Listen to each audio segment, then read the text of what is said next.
458. There was no night ban in the small town. Chen Pingan left Mud Bottle Alley in the night and took a detour to the Yang family's shop with his horse.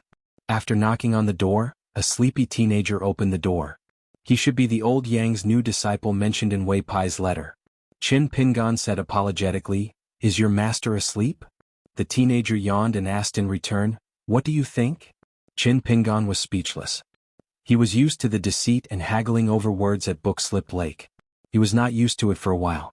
The teenager frowned and asked, "Why are you looking for my master? Is he sick?" Chen Pingan laughed involuntarily. After a moment of silence, he nodded and said, "He is indeed here to see a doctor." The teenager frowned and was a little conflicted. Under the moonlight, the young man in his sight had slightly sunken cheeks and looked haggard.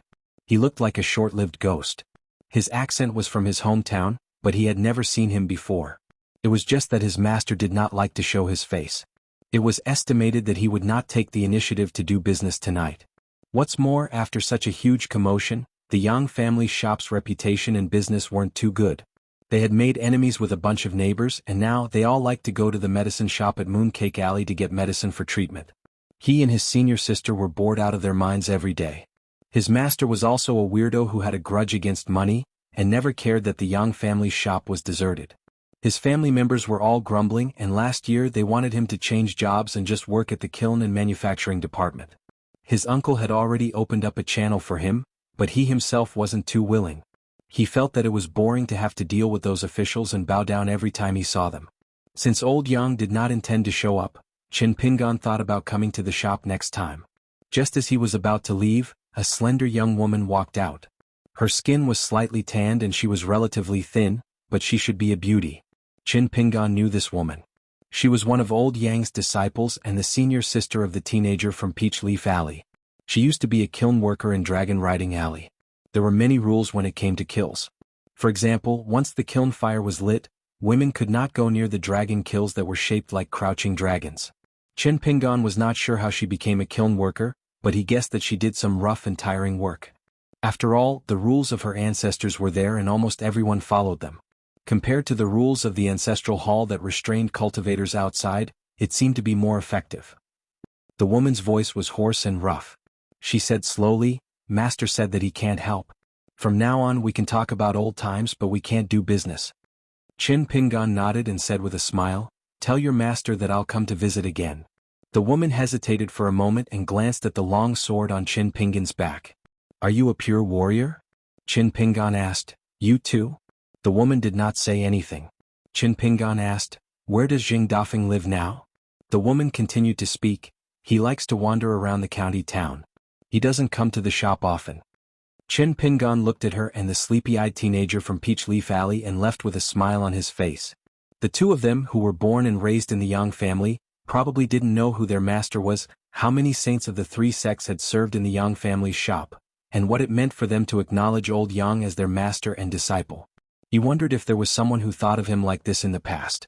When the young man closed the door of the shop, he complained to his senior sister who was standing motionless, "I don't like this sickly guy. The way he looks at people is so cold." She had been too poor and hungry when she was young, and had endured too much hard work when she was young. As a result, the woman's figure was just as slender as a common girl's. She was not good with words and did not smile. She did not speak and only watched the figure leading the horse and carrying the sword leave. She was the teenager's senior sister and had a steady mind. Thus, she had come into contact with some of her master's prowess early on. In less than 3 years she was now a pure warrior of the fourth realm. However, in order to break through the most difficult bottleneck of the third realm, she would rather die from the pain than swallow the ointment in the porcelain bottle. Only then did she get through the bottleneck. Her master did not care at all. He only sat there and smoked. He did not even look at her coldly because the old man did not even look at her.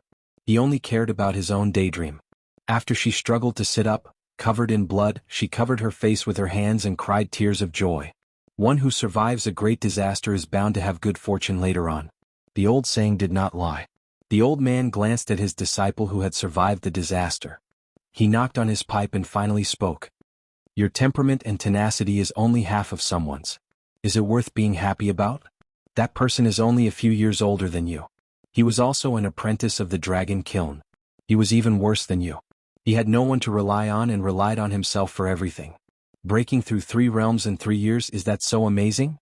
With this, you want to snatch the remaining peak realm cultivators of the Aquarius continent? But I have a suggestion. The next time he disperses the martial fate, you hold the bowl and kneel on the ground to receive the things that he did not want. You can't even compare to him, and you dare to ask Jing Dafeng who Chao Ci is? You are young, but your skin is not thin. I have taken in a good disciple. Do you want me to go to your sissy uncle's grave and propose a toast to thank him? Her master would not speak, but every time he did, his words would cause her heart to ache. She was like that. Her junior brother Shirling Shan was not much better. The only difference was that her junior brother dared to complain in private, but she did not. Chen Pingan led the horse to the edge of the small town, where Li Huai's house was located.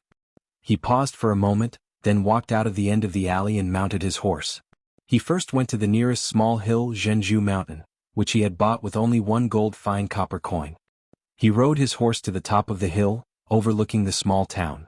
It was late at night and only the lights were slightly brighter. Fulu Street, Peach Leaf Alley, County Government Office, Kiln Affairs Supervision Department.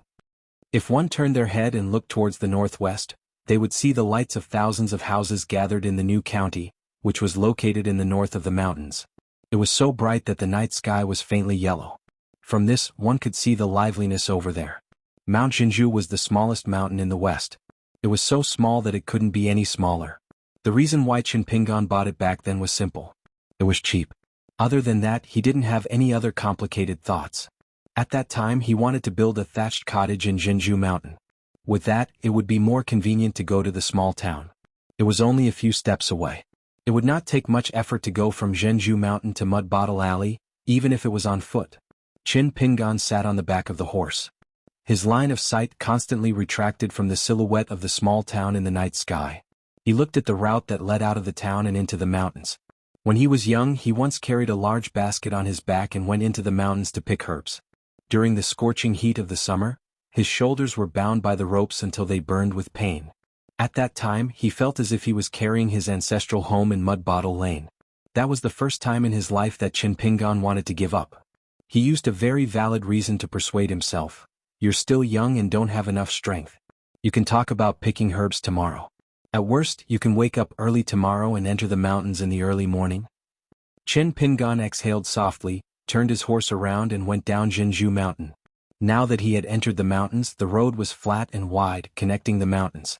It was no longer as rugged as before. The mountains stretched for a long distance. Even if the road was cleared, Luopa Mountain was located in the south of the mountains. From the easternmost Zhenju Mountain, it would still take a lot of time.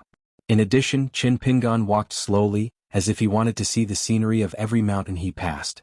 He often stopped to rest or led the horse. Therefore, when Chen Pingan arrived at the boundary of Luopa Mountain, it was already 1 day and 2 nights later. This was under the premise that Chu Huang's legs were much stronger than ordinary horses. When Chen Pingan was riding, he would occasionally squeeze the horse's belly. Chu Huang would tacitly increase the horse's hooves, leaving a trail of horse's hooves on the road. Then Chen Pingan would turn his head and look. These years he had often done this. He would find some boring things to do. It was not only to find joy in hardship, but also to take a break from work. Most of the time the accountant was silent. In the eyes of Zheng Yi, Ma Dui and Guqin, he would do these strange things most of the time. He would squat on the ground and use stones to draw a chessboard. He would flip and study the few Go sets over and over again. He would also play a game of Gamoka with himself. 1 man and 1 horse entered the mountains and gradually went deeper. Wei Pai, who should be the first to know of Chen Pingan's whereabouts, did not show up at all. It was not only Longquan County. The Longshu River, Chefu River, Xihua River, and even the Ghost Bride's mansion area that hung a plaque with beautiful water and high wind all belonged to the boundary of Beiyue. Wei Pai lived high up in Mt. Pailuan, overlooking all living things. In particular, those Qi refinement warriors could see everything clearly. However, although it was unexpected that Wei Pai did not show up early, it was reasonable. In the early years, the two of them did not have a deep relationship. At first, they relied on alliance to maintain their relationship. Later on, they gradually became friends. There was a sense of friendship between gentlemen. Wei Pai could bring Chen Pingan around Beiyue's territory based on his personal preferences and help to stick a protective talisman of the Beiyue Mountain Temple on Chen Pingan. However, now that the two of them were deeply involved and were leaning toward an alliance, they had to talk about avoiding suspicion. Even if it was just on the surface, they had to do it. Otherwise, the Dali imperial court would probably be unhappy. Wei Pai was the first god of the 5 mountains that the imperial court respected. How could he work together with others to do business and then bargain with the Song clan? Even if Wei Pai was willing to do so, he would completely disregard the face of the Song clan. Relying on his identity as the god of Beiyue, he was arrogant and domineering. He would wantonly plunder tangible benefits for himself and others. Qin Pingan did not dare to agree. Between a business that made one's fortune overnight and a friendship that lasted for a long time, the latter was obviously more reliable. Moreover, Wei Pai had always been thoughtful and far-sighted. He was trustworthy. Otherwise, Qin Pingan would not have sent so many letters to Mt. Pailuan over the years. At dawn, they finally arrived at the foot of Mt. Luopa. A memorial arch was built at the mountain gate, but it did not hang a horizontal plaque. In fact, there was a mountain god temple at the peak of Mt. Luopa, so it should hang a horizontal plaque. However, the mountain god who used to be a kiln supervisor had bad luck. Not only did he live under someone else's roof in Mt. Luopa, where Qin Pingan's family business was based, he also had a very strained relationship with Wei Pai. In addition, there was an unfathomable martial arts grandmaster living in Mt. Luopa. There was also a huge black python that often wandered around Mt. Luopa.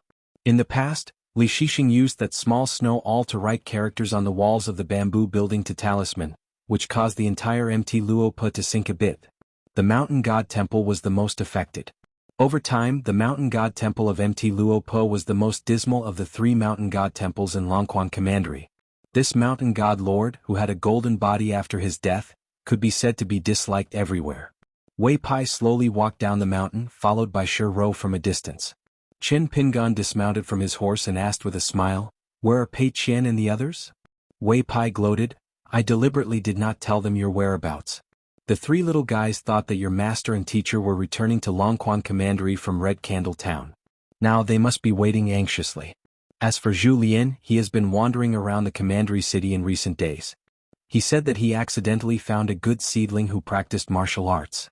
I don't dare to say that he is too high, but there is hope for him to reach the Golden Body realm. He wants to give his young master a good opening gift after returning home." Qin Pingan and Wei Pai walked side by side. Shi Rou still followed from a distance. She only nodded to Qin Pingan as a greeting. Qin Pingan said apologetically, "The matter of buying the mountain has been delayed again and again. I'm really sorry." Wei Pai, who was dressed in white, walked on the mountain road like a deity on a lake. A golden earring hung by one side of his ear.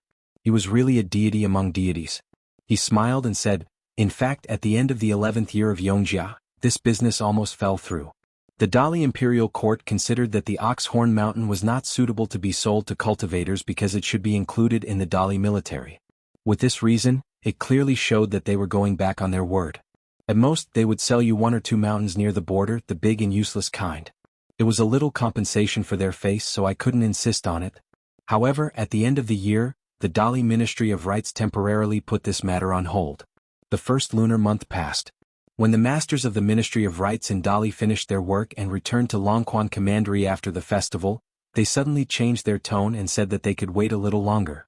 Qin Pingan smiled bitterly and said, "It didn't go well at all." Wei Pai turned his head and looked at Qin Pingan's appearance now.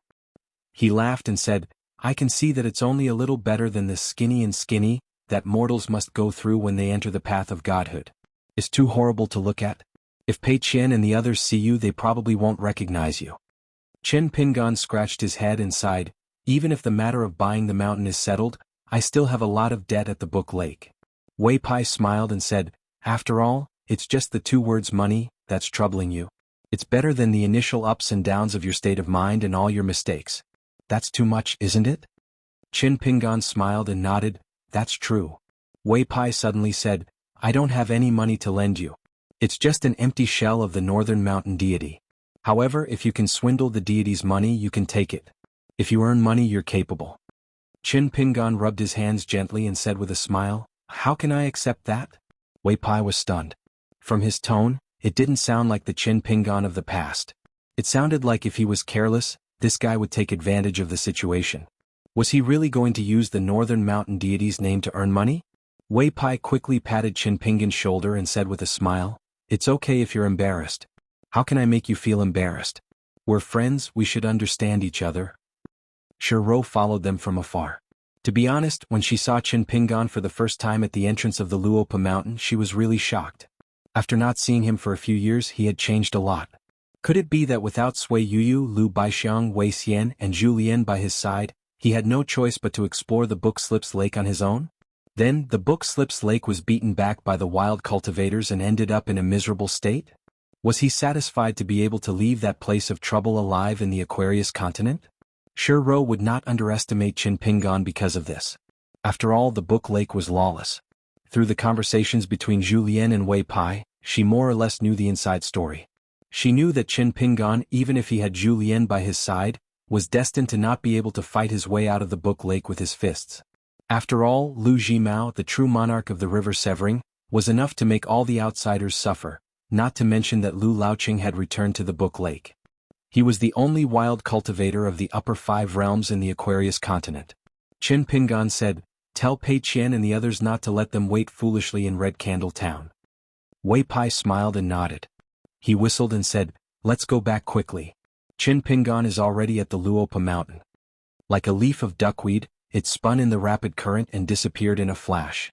Then, near the ridge of a roof in Red Candle Town, Wei Pai's familiar voice sounded beside Pei Qian and the others.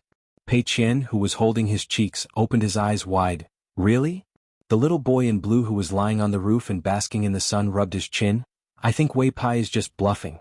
He has nothing better to do and is just teasing us."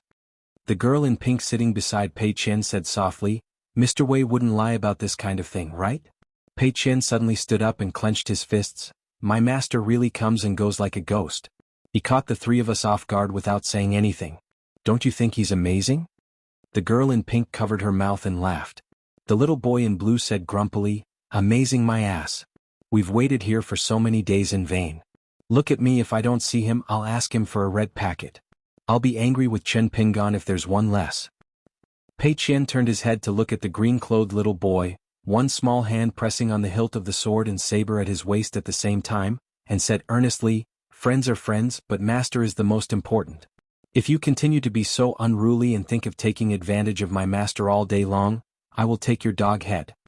Pei Qian's usual style was to speak like an old man. Perhaps it was because Pei Qian was young, but he liked to talk big. Therefore, it was hard to tell which of his words were true, and which were unintentional words that could be treated as wind blowing past one's ears.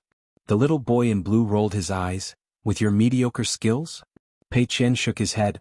"I'm familiar with old chef. If I ask him to kill you, I'll take your dog head. There's nothing wrong with that." The girl in pink was a little nervous, afraid that these 2 fellows would come to blows at the slightest disagreement. Although the 2 of them often bickered, they had never really fought. Instead, the 2 of them often liked to have a verbal duel, using their mouths to talk about immortal spells that could move mountains and overturn seas, competing to see who was better. The little boy in blue weighed the weight of the martial artist in the far travel state, the relationship between old chef and Pei Qian, and the snobbish Wei Pai who seemed to have a whole new level of respect for Pei Qian. He was extremely distressed and immediately jumped up, saying with a fawning face, "Heroine Pei, why can't you take a joke? Chin Pingan is your master and also my master. Family harmony breeds wealth, so there's no need to talk about dog head. Besides, I'm not a dog. I'm a great flood dragon that even the Taoist sect's 3rd sect master has patted on the shoulder several times. In our Dragon Pearl Grotto Heaven in Longquan County, who would dare? Just based on my heroic spirit, you should respect me more. In the future, don't say such hurtful words in anger. It's not good to be childish." Pei Qian said seriously, "I'm not joking with you. We Jianghu people are true to our words." The little boy in blue smiled mischievously and said, I know. The girl in pink heaved a sigh of relief. Fortunately, the 2 of them did not fall out, or she really did not know how to be a peacemaker. The 3 of them skimmed over the roofs of Red Candle Town and soon left the town and entered the mountains.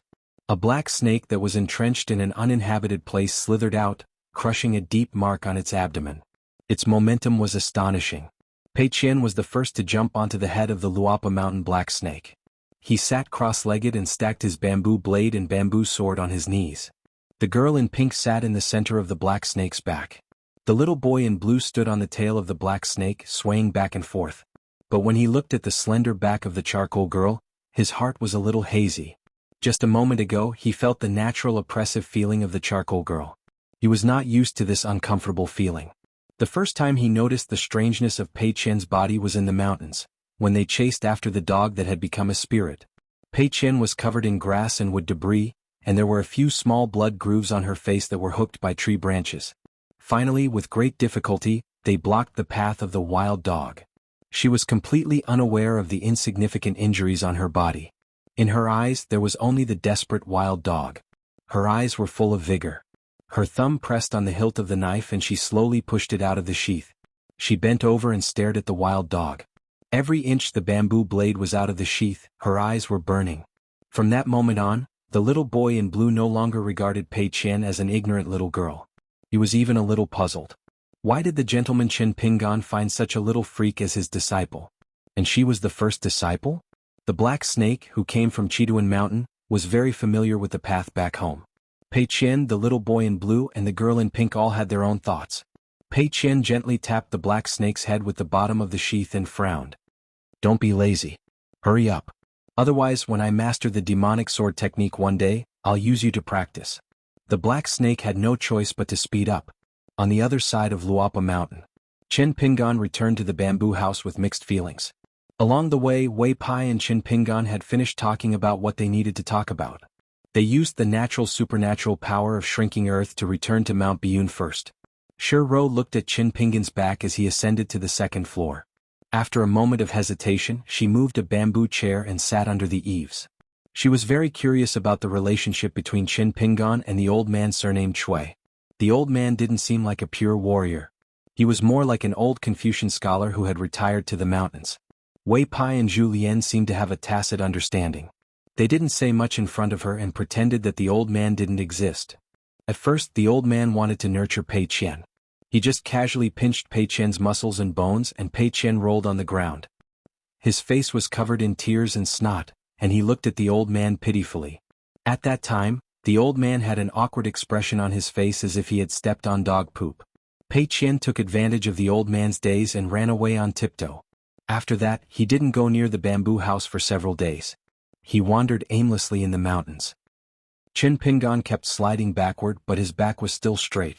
Even if his back was against the wall, he still didn't change his sitting posture. The old man sighed and there seemed to be pity in his eyes. Chen Pingan, after a trip to the Book Slip Lake, you're already so afraid of death?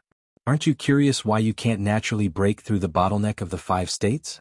Do you really think it's because you're suppressing it? Or you don't dare to look deeper? Chen Pingan was silent. The old man looked at the withered young man who was leaning against the wall.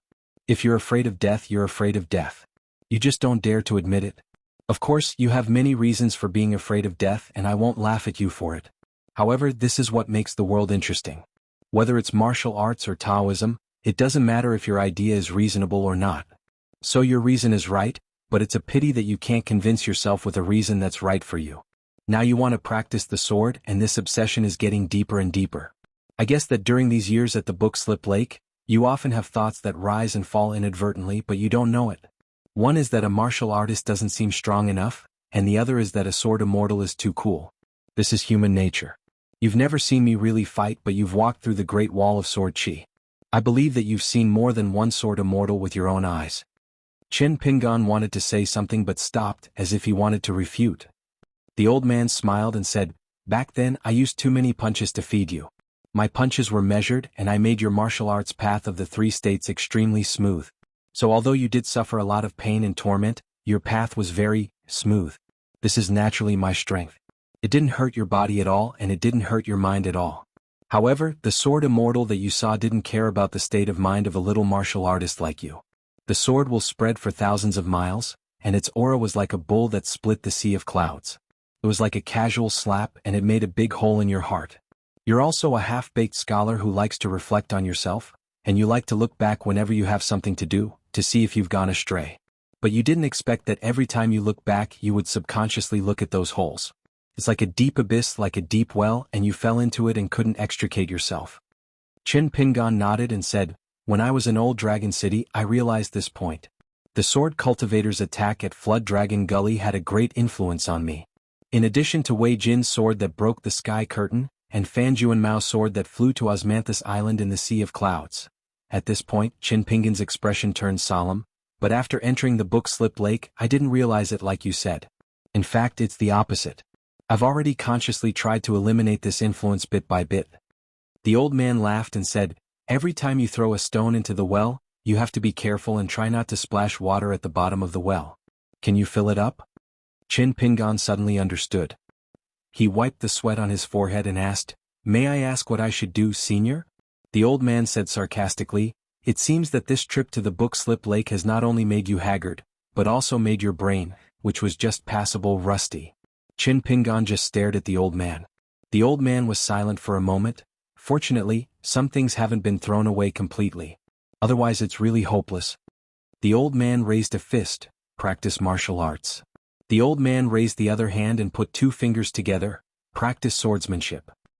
Chin Pingan vaguely sensed that the fire dragon's head, tail, and 4 claws were outside his heart's door. Suddenly, 3 strings of sounds like firecrackers and spring thunder burst out outside his heart's door. The old man said, obviously, there's a practitioner who's secretly nourishing this pure jinchi of yours with a very clever and unique method. If I'm not wrong, it must be a Taoist master who implanted 3 flame seeds in the head of the fire dragon. As a Taoist's heavenly palace inner yard, he used the method of fire refinement to help you open up the spine joints of this fire dragon inch by inch, so that you can have the chance to radiate with glory and splendor. You'll be one step ahead of the others, skipping the 6 states and building the foundation of the golden body realm in advance. The effect is like the golden jade skeleton pursued by Taoists. It's not too big of a deal, but it's ingenious and the timing is excellent. Tell me, who is it? Chin Pingan's face was blank. Since the old man had already seen through the root of the problem, he no longer made things difficult for Chin Pingan. He restrained his momentum. Chin Pingan sat against the wall, sweating profusely. In the end, Chin Pingan had an epiphany. He smiled bitterly and said, I once met the master of a friend of mine. His Taoist name is Immortal Fire Dragon. Now that I think about it, when we parted, that Taoist with a fire dragon embroidered on his robe did reach out his finger and point at me a few times. The barefoot old man frowned. Why would this old immortal give you an opportunity for nothing? On the path of cultivation, fortune and misfortune were interdependent. Chin Pingan wiped his sweat and said with a smile, I just gave that friend a small seal personally carved by the great celestial master of Longhu Mountain. The old man nodded. The cultivators at the top of the mountain don't want to owe anything. They're afraid of karma. Since you gave it to him and he returned it, it makes sense. Then the old man suddenly asked, that's all? Without waiting for Chin Pingan to say anything, the old man kicked out. Chin Pingan's head felt as if it was hit by a heavy hammer. He hit the wall and fainted. The old man didn't even give Chin Pingan a chance to curse. The old man sneered. At such a young age you're so lethargic. You really deserve a beating. Another kick sent Chin Pingan's body crashing into the wall. After falling to the ground he bounced a little. Just as he woke up a little because of the pain, he fainted again because of the pain. From the beginning to the end, the old man didn't deliberately hide his aura and words. Under the eaves of the bamboo building, the female ghost, Ro, sat on a small emerald green bamboo chair. She was uneasy. She swallowed her saliva and suddenly felt that compared to Chin Pingan, who was beaten to death as soon as he entered the building, she had really lived a fairy-like life in the past few years in Luapa Mountain. 459. Ro suddenly stood up and looked up. On the second floor, the barefoot old man was holding Chin Pingan by the neck. He gently lifted him over the railing and casually threw him down. Ro hurriedly caught him. The old man said, this guy thinks too much and doesn't sleep enough. Let him sleep first. During this time, don't let anyone disturb him. Ro hurriedly placed Chin Pingan on the bed on the first floor and quietly left. She closed the door and obediently sat on the bamboo chair at the entrance like a door god. The old man walked down the bamboo building and came to the edge of the cliff. Today the clouds were thick, blocking the view. The scenery was magnificent, like the wind shaking the waves. Standing at the top of Luopa Mountain was like standing in a swamp country. Slightly to the left, there was a mountain peak adjacent to Luopa Mountain. It stood alone above the sea of clouds, like an immortal walking on stilts. The old man casually waved his sleeve and easily scattered the sea of clouds. This scene made Ro's eyelids tremble. She quickly looked down. If he were to slap her with his sleeve, he really didn't know if his soul would completely vanish into thin air. The Chui Dongshan she was most afraid of had visited Luopa Mountain on the second floor. Ro had never seen Chui Dongshan in such a daze. The old man sat in the room and didn't walk out. Chui Dongshan sat in the corridor outside. He also didn't walk in, but he called the old man grandfather. From that moment on, Shiro knew how to deal with the old man. It was very simple. Try not to appear in the old man's sight. The old man stopped and looked into the distance. A huge black snake with golden lines on its belly and 4 claws rapidly climbed up the mountain from the mountain gate. As it approached the bamboo building, the black snake didn't dare to approach. Pei Qian knew that it followed the rules, so he didn't make things difficult for it. He floated to the ground, bent his body, and ran forward. The girl in pink followed behind like a fluttering butterfly, extremely cute. The green-robed child appeared to be in low spirits. He slid down the black snake's tail and slowly hung behind the 2 fellows. Just as he was about to see Qin Pingan, the green-robed child did not know why, but he still felt a little guilty. When Pei Qian arrived at the bamboo building, Shiro hurriedly repeated the old man's words. Pei Qian was both disappointed and worried. She walked softly at the entrance of the bamboo building, trying to see through the gaps of the green bamboo. Of course she didn't see anything. She didn't give up. She didn't give up and walked around the bamboo building. She walked around the bamboo building and finally sat on Shiro's bamboo chair. She crossed her arms and sulked. Pei Qian secretly cast a glance at the girl in pink. The girl in pink immediately understood and ran to the barefoot old man, asking softly, "Grandpa Chui, is my master all right?" The old man nodded and said, "It's a little troublesome, but it's not to the extent that there's no way to solve it. After Qin Pingan has enough sleep, we can feed him some punches and he'll be able to turn the situation around." Feed him? She knew what happened to her grandpa back then. It was truly tragic. The little boy in green who had been eavesdropping on the conversation had a sad look on his face. Poor grandpa. He jumped into a fire pit the moment he got home. No wonder he had to wander for 5 years before he was willing to come back. If it was him, he might not even dare to come back for 50 years. Qin Pingan slept for a full 2 days and 1 night before waking up. When he opened his eyes, he sat up like a carp and walked out of the house, only to find Pei Qian and Zhu Lian keeping watch outside the door. Each of them had a small bamboo chair. Pei Qian was leaning against the back of the chair, his legs stretched out. He was already sound asleep and was even drooling. To Charcoal, this was probably what it meant to be unable to do anything about life. Qin Pingan walked softly and squatted down. He looked at Pei Qian. After a while, she raised her arm and wiped her drool. Then she went back to sleep. She mumbled softly in her sleep. Qin Pingan stood up and gestured for Zhu Lian to follow him. The 2 of them went to the edge of the cliff. There was a stone table with a chessboard carved on it and 4 simple stone stools carved with cloud patterns. Zhu Lian lowered his voice and chuckled. "If Pei Qian saw you like this, she would be heartbroken." Qin Pingan sighed. "It's already very good. Back then I prepared for the worst. I thought that I wouldn't be able to escape from Book Lake for 7 to 8 years. Zhu Lian nodded. "Although I don't know the exact reason, I didn't dare to ask about some of the letters. But for you to live like this, it must be an extremely difficult matter." Qin Pingan took out 2 jugs of Crying of the Crow wine from the Book Lake and gave Zhu Lian a jug each. He gently clinked glasses with Zhu Lian. Qin Pingan leaned against the stone table with one arm resting on top of it. He took a sip of wine and sighed, "It's a long story. What is strength of character? It's nothing more than being able to endure the hardships of the heavens." Zhu Lian turned his head and stared at Qin Pingan's side profile. He took a sip of wine and advised softly, "Although you look haggard now, I've been in the field of love. I know that you're the most loved by women.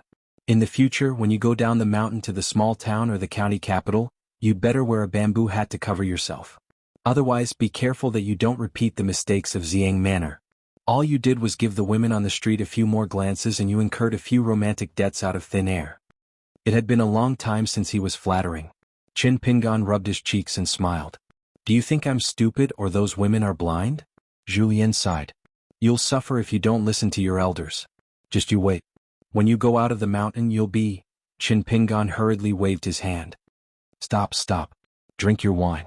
Zhu Lian was heartbroken. Honest words are unpleasant to the ear. Qin Pingan smiled but did not speak.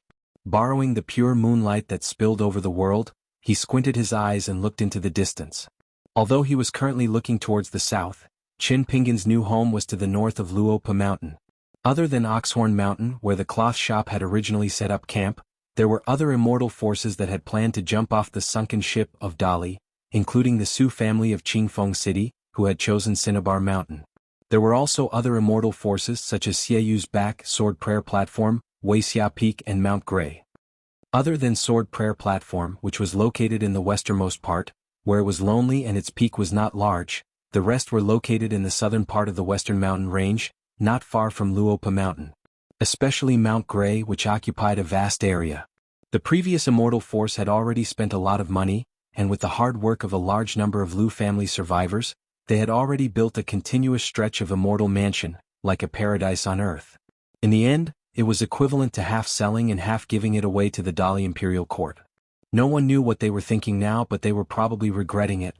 The gold and copper coins that the Song clan owed in Old Dragon City had been used by Wei Pai to act as a middleman, and then Qin Pingan used them to buy the mountain. Then it was written off, so it was quite refreshing. This was especially true of the Oxhorn Mountain, which was the site of the Immortals' Ferry. Qin Pingan was about to acquire it, but he had to temporarily put his name on Wei Ba's side. Otherwise he wouldn't have a proper name and the benefits would be too great. Qin Pingan would also be envied by the nobles of the Great Li. However, in private, the source of the Oxhorn Mountain was the source of the Immortals' Ferry. Qin Pingan and Wei Ba would split the profits 50-50. In the past, he had helped Gu Kan's family fight for water in the fields countless times. He never thought that he would be able to guard such a fertile land, with an amazing harvest today. Qin Pingan collected his thoughts and asked, "Julien, don't you often spar with Senior Chui?" Julien smiled and shook his head. Senior's fists are extremely hard. He has already reached the end of the martial path that we martial artists dream of. Who doesn't admire him? It's just that I don't want to disturb Senior's peaceful cultivation. Julien leaned back and turned to look at the bamboo house. "Senior, you don't mind what I said, right?" There was silence. There was no response. Julien smiled and said, "Senior, other than occasionally traveling the mountains with the mountain walking staff and sparring with the old masters of Linlu Academy in Mount Biyun, you're usually not willing to show your face. You're like a wandering cloud or a wild crane." Julien remembered something and said, "I accidentally found a good seedling in the county capital. She is a young lady from a rich family who moved to Longquan from the capital of the Great Li. She is young, 13 years old, about the same age as our money loser. Although she has just started learning martial arts and started a little late, it is still not too late. I have already explained it clearly to her elders. Now, I am just waiting for the young master to nod his head, and I will take her to Luopa Mountain. Now there are several new mansions in Luopa Mountain. Apart from our own residence, it is more than enough to receive people and things. Moreover, it is all paid by the Great Li." Qin Pingan nodded. Now that there were many people in Luopa Mountain, it was indeed necessary to build these residences. However, after signing an official contract with Dali's Ministry of Rights to buy these mountains, even if they were to exclude the few mountains rented to Ruanteng, it would be no problem for each person to occupy a mountain. They were really rich and powerful. At that time, Qin Pingan would become the biggest landlord in Longquan, second only to Ruanteng. He would occupy 30% of the western mountains. Other than the small and exquisite Jinju Mountain, any other mountain would have abundant spiritual energy, enough for a Jindan earthly immortal to cultivate. Qin Pingan asked curiously, "If you're willing to bring her up the mountain, of course you can. But what's her status in Luopa Mountain? As your disciple?" If she was Zhu Lian's first disciple in the world, Qin Pingan was really looking forward to her martial arts journey. Among the 4 people in the picture scroll of Lotus Flower Blessed Land, Zhu Lian's realm was the highest. He was a true martial artist of the remote travel realm. Although he took a shortcut, Qin Pingan felt deep in his heart that Zhu Lian's choice seemed to be eager for quick success, but it was actually the best choice. Zhu Lian shook his head and said, "I'm not interested in being someone's master. Let her be a registered disciple of Luopa Mountain first. In the future, if anyone takes a fancy to her bone structure and aptitude, just take her away. What I'm doing is just to keep the goodies within the family. I want to add some liveliness to young master's Luopa Mountain. Otherwise it's full of ghosts and monsters. It doesn't seem right, and I feel that it's not good for feng shui. Speaking of which, if this was in Lotus Flower Blessed Land, a disciple with the girl's talent would be like someone I picked up on the side of the road when I went to the bookstore to buy books. But in my hometown, I reckon that a basket of Jianghu masters would fight over her, with brains splattering everywhere. It's very Jianghu." Zhu Lian crossed his legs and pinched the wine pot made by the immortals with 2 fingers. He gently shook it and sighed, "It's worthy of being called the vast world. Heroes come forth in large numbers. It's definitely not something that Lotus Flower Blessed Land can compare to." Qin Pingan smiled and asked, "How did you convince the girl's family?" "The poor learn literature and the rich learn martial arts. It's not a joke. Julien chuckled and said, "It's not complicated. The reason why that family moved to Longquan County was because they couldn't survive in the capital. Beauty is a source of trouble. The girl's temper is stubborn and her parents and elders are also unyielding. She was unwilling to bow her head and provoked the local power that she shouldn't have provoked. I helped to settle that group of people who chased after her. The girl is a family person who values relationships. There are already 2 scholars in the family and they don't need her to support the family. Now that she has implicated her elder brother and younger brother, she already feels very guilty. Thinking that she can rely on the immortal power in Longquan County, she agreed without a second word. Actually, what's the matter with learning martial arts and how much suffering one has to go through? She's also a simple and silly girl. However, since she's chosen by me, she naturally doesn't lack spiritual energy. Young master, when the time comes, you'll know when you see her. She's similar to Sui Yuyu but not quite the same." Qin Pingan made a sound of acknowledgement. Julien's work was still reliable. Julien suddenly turned his head and roared, "Useless thing, your master is going on a long journey again. Why are you still sleeping?" Pei Qian fell down together with the bamboo chair. In a daze she saw a familiar figure and rushed over. In the end, when she saw Qin Pingan's appearance, she immediately burst into tears like raindrops. Her charcoal-like face wrinkled and the corners of her mouth lowered. She couldn't speak. How did master become like this? So dark and thin, why did he learn from her? Qin Pingan sat up straight and smiled. "Why haven't you grown after staying in Luapa Mountain for 3 years? Why can't you eat your fill? Are you just busy playing? Did you forget to copy books?" Pei Qian hugged Qin Pingan and cried loudly. She was extremely sad. That year she should have shamelessly followed her master. With her taking care of her master's food and living, even if she was clumsy, at least there would be someone who could talk to her master and relieve her boredom on the other side of Calligraphy Lake. Qin Pingan glared at Julien, who was gloating at the side. Julien lifted the wine pot and drank a big mouthful of wine. Then, while Qin Pingan was softly comforting Pei Qian, Julien took the small pot with half a pot of woody wine and got up to leave. It was as if he wanted to leave the moonlight and time for the master and disciple who had been separated for a long time. Pei Qian finally sat down on a stone bench by the side with a crying nose. She had grown a little taller, but it was not obvious. An ordinary 13 or 14-year-old girl's figure should be like a willow by now. Her face should also have grown out. But Pei Qian seemed to still be the charcoal girl who was separated in Red Candle Town. She chattered and told her master about her great achievements in Longquan County. Every once in a while, she would go down the mountain to take care of her master's ancestral home in Mud Bottle Alley. Every year during the first month in Qingming Festival, she would go to the grave and take care of the 2 shops in Riding Dragon Alley. Every day when she was not copying books, she also had to hold a mountain staff and ride the Black Snake. She cautiously and conscientiously patrolled the area of Luapa Mountain to prevent thieves from sneaking into the bamboo house. She also had to practice the 6-step stance and 18 stops of sword chi that her master taught her. She also had to practice the White Ape's backsword technique and dragging blade technique that her elder sister taught her. Not to mention she had to perfect the crazy demon sword technique that was only a little bit away from reaching the peak. In short, she was very busy. She did not fool around at all. She did not neglect her duties. As for small things like chasing dogs, fighting geese and kicking shuttlecock, she felt that there was no need to nag with her master. As her master's first disciple, these soul-stirring deeds and feats were her duty. There was no need to show them off. Qin Pingan patiently listened to Pei Qian's exaggerated words and asked with a smile, "Senior Cui didn't teach you anything?" Pei Qian rolled her eyes, shook her head hard and said pitifully, "The old master has a high vision and looks down on me. Master, you don't know that the old master has a very high demeanor. As a senior in Jianghu, he is more sage-like than the cultivators on the mountain. I really admire him. Alas, it's a pity that I can't enter the old master's eyes.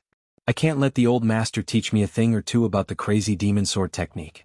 In Luapa Mountain, this is the only thing that makes me feel sorry for my master."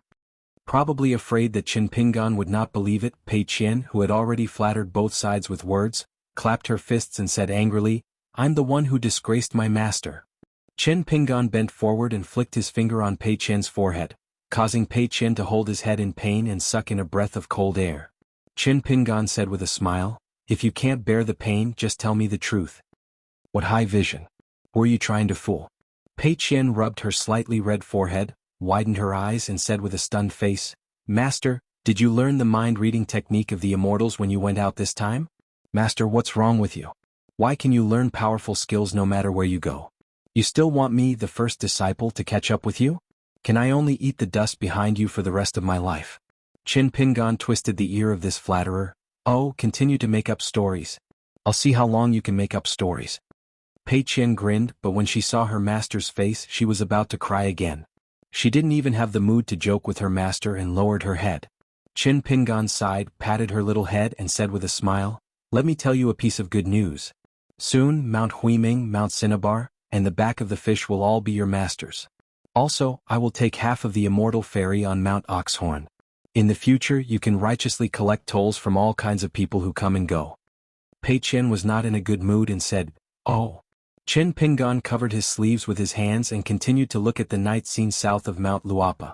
It was said that when the weather was clear, as long as one's eyesight was good enough, one could see the outline of Red Candle Town and Xihua River. Pei Qian lay on the stone table, her finger gently stroking the lines on the chessboard, and looked at her master without blinking. Both of them were speechless. After receiving the news from Zhu Lian, the little boy in green and the girl in pink rushed over from the newly built mansion. Qin Pingan turned his head and waved with a smile, asking them to take a seat. Together with Pei Qian they were just enough to fill the table. The girl in pink ran over quickly and bowed to Qin Pingan. She said respectfully, "Master." The little boy in green also followed suit and bowed. When he raised his head he smiled brightly. "Master, you're finally willing to come back. Why didn't you bring a few beautiful ladies with you?" The girl in pink glared at him. "Don't talk nonsense." The little boy in green picked his nose and sat on the stone stool opposite Qin Pingan. Imitating Pei Qian, he lay on the table and asked with a puzzled expression, "Master, are you wearing a leather mask when you travel the world? It's late at night and I'm timid. It looks old and scary. Hurry up and take it off." Qin Pingan smiled. "Does this mean you don't want the red packets?" The little boy in green looked up and looked left and right. "I didn't expect that after looking at you closely, you're becoming more manly." Qin Pingan scratched his head. "Luapa Mountain? Just change it to Flattery Mountain." Qin Pingan then took out 3 items from the pile of items in front of him. The 9 Palaces treasure box given by the old cultivator at Thousand Ravine Kingdom, the Old Dragon Rain jade pendant compensated by the Fu family in Old Dragon City, and a fox skin beauty talisman. He gave them to Pei Qian, the little boy in green and the girl in pink. When Pei Qian opened it he saw a dazzling array of small items. They were exquisite and unique, and most importantly there were many of them. The little boy in green hesitated for a moment, but still took the priceless Old Dragon Rain jade pendant. The girl in pink held the fox skin talisman lovingly. Qin Pingan explained to her with a smile. "In the future you don't have to clean the house by yourself. After pouring in spiritual qi, you can get a talisman puppet to help you. Its intelligence is no different from an ordinary girl's, and it can even chat with you." The girl in the pink dress stood up and bowed to Qin Pingan to express her gratitude. Qin Pingan could not stop her. The little boy in green suddenly said, "Isn't it a little too expensive?" Qin Pingan joked, "Did the sun rise from the west?" The little boy in green sighed and thought for a moment. "I can't accept it. I just happened to hear about the rarity of this Old Dragon City jade pendant. It's not like it's a snake gallstone that involves the great Tao. No matter how much you give me, I won't refuse it." The little boy in green placed the jade pendant on the table. Qin Pingan saw the determination in his eyes. He did not insist that he accept this gift, nor did he put it back into his sleeve. He picked up the woody wine and drank a mouthful. "I heard that your brother, you river water god, came to our Longquan County?" The little boy in green drooped his head. "Isn't that so?" Qin Pingan said, "Don't think that you're stupid. It's your brother water god who isn't smart enough. If he comes again in the future, do what you need to do. If you don't want to see him, just pick a place to go into seclusion. Let Pei Qian help you stop him. If you still want to see him, just continue to treat him with good wine. If you don't have money to buy wine, you can borrow money or wine from me." The little boy in green had a rather strange expression. "I thought you would advise me not to see him." Qin Pingan smiled. "We've been friends for several hundred years. It's a bit of a pity to part just like that. However, friends can continue to be friends. If there are some things that you can't help with, just tell them directly. If they're really friends, they'll understand." The little boy in green muttered, "In the Jianghu, it's not very heroic to tell your brothers that you can't do it."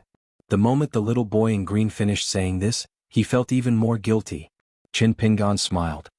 "Alright, as long as it's related to money, even if you still want to puff yourself up at your own cost with the water god brother, You can still insist that you can do it. It's all right. When the time comes, you can still come to me to borrow money. I guarantee that you'll still be that generous and heroic second-in-command of the Imperial River sect." The little boy in green was completely stunned. He could not be bothered to address him as master and directly called him by his name. "Qin Pingan, did someone knock your head off during this trip?" Qin Pingan sat there quietly with his hands in his sleeves. A cool breeze brushed past his face. "One day, when you understand that brothers are no longer brothers. Even if we can't be friends, you can at least have a clear conscience and admit that you've never done anything wrong to your brothers. In Luapa Mountain it's not like we can't eat. In the Jianghu, as long as there's wine to drink, what's money? You don't have it, but I do. You don't have much, but I have a lot." The little boy in green grabbed the old dragon rain pendant and wiped his face. Without saying anything, he ran away. Pei Qian and the girl in pink looked at each other. Qin Pingan actually still had some things that he did not say to the little boy in green. No matter what, Qin Pingan did not wish for the little boy in green to be too disappointed in the Jianghu that he had been longing for. Wei Pai suddenly appeared at the edge of the cliff and coughed lightly. "Qin Pingan, I have a piece of news to tell you." Qin Pingan stood up. "What is it?" Wei Pai pointed to the mountain gate. "A good lady visited Luapa Mountain at night." "For 60? Qin Pingan asked tentatively. "Miss Ruan?" Wei Pai nodded with a smile.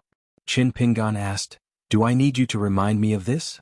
With Miss Ruan's temper, she will definitely come to the bamboo house when she climbs the mountain." Wei Ba's face was full of hurt, as if his good intentions had been taken for granted. Qin Pingan laughed angrily. "I'm just meeting Miss Ruan. Although it's night, there's nothing for you to see under the watchful eyes of so many people. Are you, the god of Beiwe, so free?" Wei Ba was full of righteousness. He pointed at the mountain gate and then pointed at Qin Pingan. "Now that my northern mountain territory has been divided into the inner yard and outer yard, how can I not pay attention when the two biggest landlords of the inner yard meet?" Qin Pingan ignored Wei Pai and got up to greet Ruan Xiu. Since he knew that she was coming to visit as the leader of Luapa Mountain, he had to show some etiquette. Wei Pai did not go with him. He stayed where he was and said to himself, "Is there really nothing? This guy seems to be very open and honest." Pei Qian was happier than anyone else when she heard that it was the sister in green who was especially kind and gentle to her. She jumped up and ran away but ran into a ripple of mountain mist. She staggered and found herself standing beside the stone table again. Pei Qian looked left and right and found that there were some subtle ripples around. She said angrily, "Mr. Wei, you're a mountain god. Don't you feel ashamed to use such a despicable trick?" Wei Pai said helplessly, "Why are you meddling? For example, your master is sleepy and wants to sleep. Is it appropriate for you to carry a big lantern and wander around the house?" Pei Qian crossed her arms and rubbed her chin with 2 fingers. She was lost in thought. After a while, she asked seriously, "It's not appropriate to sleep when we haven't officially married, right? I heard that Master Ruan is old now and his eyesight is not good, so he doesn't like my master being together with Big Sister Ruan. Why don't you accompany me to the Dragon Spring Sword sect and chat with Master Ruan? When the sun rises tomorrow, what is done cannot be undone. Even if she isn't second mastress, she will be second mastress. Mastress and money, the more the merrier." Of course, these were just Pei Qian's jokes. In any case, Master wasn't here, and Wei Pai wasn't the kind of guy who liked to complain, so Pei Qian's words and actions were unscrupulous, and he did as he pleased. However, in Longquan County, Pei Qian liked Ruan Xiu the most. This was true. Pei Qian was close to Ruan Xiu from the bottom of his heart. It wasn't just because he had seen Cui Dongshan's painting of the River of Time. After Pei Qian arrived at Luapa Mountain, he was delighted when he first saw the long ponytailed green-clothed sister. And when Pei Qian looked at Ruan Xiu, it was as if he was looking at an incomparably warm painting. It wasn't the bone-chilling scene of Cui Dongshan, but the boiling of the sea and the boiling of the lake. There was a woman sitting high on a throne, holding her chin with one hand as she looked down at the ground. In her other hand, the blurry big sister Ruan Xiu held a round sun that seemed to have been plucked from the dome of the sky. She gently twisted it, and it seemed to be the densest essence of fire in the world, releasing countless rays of light that illuminated the surroundings. However, Pei Qian didn't even tell the pink-dressed girl about this secret. He was only willing to tell his master when he was alone with him in the future. Wei Pai had a headache. Fortunately, the old man surnamed Cui had already walked out of the bamboo house. Pei Qian immediately sat back down on the stone bench and turned to ask the pink-dressed girl if she had any melon seeds. The latter quickly took out a handful and handed it to her master's first disciple. The two of them had a good relationship. Pei Qian lowered her head and munched on the melon seeds. She was still a little afraid of the barefooted old man, especially after hearing the pink-dressed girl mention her master's martial arts experience. Pei Qian almost had nightmares, so she would rather wander outside all day, afraid that the old man would see through her as a rare martial arts prodigy. The old man said to Pei Qian and the pink-dressed girl, "Why aren't you going back to sleep?" Pei Qian had no choice but to leave with the pink-dressed girl. Not far from the bamboo house there were a few small mansions built. Pei Qian and the pink-dressed girl lived in the same courtyard as neighbors. The old man looked towards the mountain gate and sneered, "Since he dares to come to see me with a sword on his back, it means that his temperament hasn't changed much." Wei Pai asked with a smile, "If Chen Pingan didn't dare to carry a sword on his back and cowered, wouldn't Mr. Cui be worried?" The old man laughed out loud. "Worried? It's just a matter of feeding him a few more punches and he'll turn back to that little brat. There's no reason in the world that can't be explained with fists. There are only two kinds of reasons I can explain it with one punch. Other than that, 2 punches can enlighten people." Wei Pai smiled bitterly. "Mr. Cui is from an aristocratic family. So what if I was the head of the Cui family? Did I become a saint of the academy? If I can't do anything with my studies, did I teach the descendants of a saint?" The old man mocked himself. "So I know that it's not easy for a scholar to do things, and I also know the weakness of a scholar." Wei Pai did not say anything else. The most eye-catching mountain god of the Aquarius continent stood at the edge of the cliff. He was handsome, his white robe fluttering in the wind. He was like a jade-white Ganoderma that grew from the cliff. The old man asked, "Why did Ruan Tong suddenly change his mind and not accept the immortal fairy left behind by Bao Tong Zhai on Oxhorn Mountain? Why did he give such a great advantage to you and Qin Pingan?" Wei Pai said, "I thought that Mr. Cui wouldn't care about these worldly affairs." The old man twitched the corner of his mouth. "Julien is a scoundrel. When he was playing 5 in a row with those kids here, he deliberately nagged and didn't find it annoying. There were several times when I almost couldn't hold back and punched him off the cliff." Wei Pai had a good chat with Julien and regretted not meeting him sooner. To what extent did Julien harm him? He was so powerful that Wei Pai sincerely thought that if he had known Julien for a few years, he could have untied the knot in his heart a few years earlier.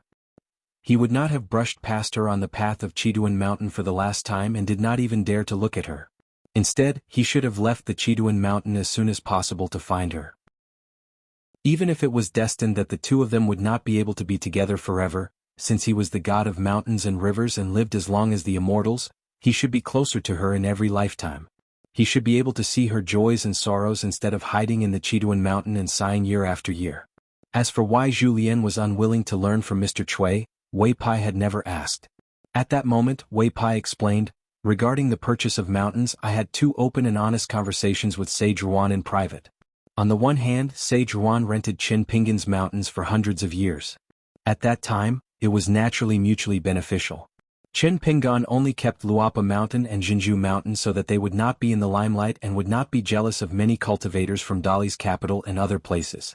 Sage Ruan could also expand the territory of the mountain. However, later on, Qin Pingan rose rapidly and had no worries about protecting himself. Sage Ruan felt a little guilty and felt that the contract that was originally made out of kindness was a loss for Qin Pingan. That was why he was willing to take back the ferry and sell it.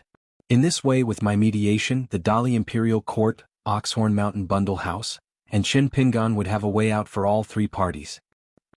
Wei Pai smiled and said, "After all, the Dali Imperial Court is more willing to see me and Sage Ruan have a harmonious relationship." The old man smiled playfully. "As for the other aspect, Ruan Ting does not wish to have too much involvement with Qin Pingan. The more fair the transaction is, the less shameless Qin Pingan will be to abduct his daughter." Wei Pai did not comment on this. This was almost becoming Ruan Ting's sore point. Wei Pai and the old man looked at the foot of the mountain together and smiled at each other.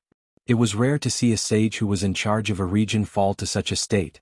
Wei Pai said, "I'll go and ease Sage Ruan's mind." The old man nodded. "If it's a family in the marketplace as a parent, it's fine. However, this blacksmith in the Wind Snow Temple has made me look at him in a new light." Wei Pai disappeared in a flash. In the northern mountains of Dali, Wei Pai was the master of mountains and rivers.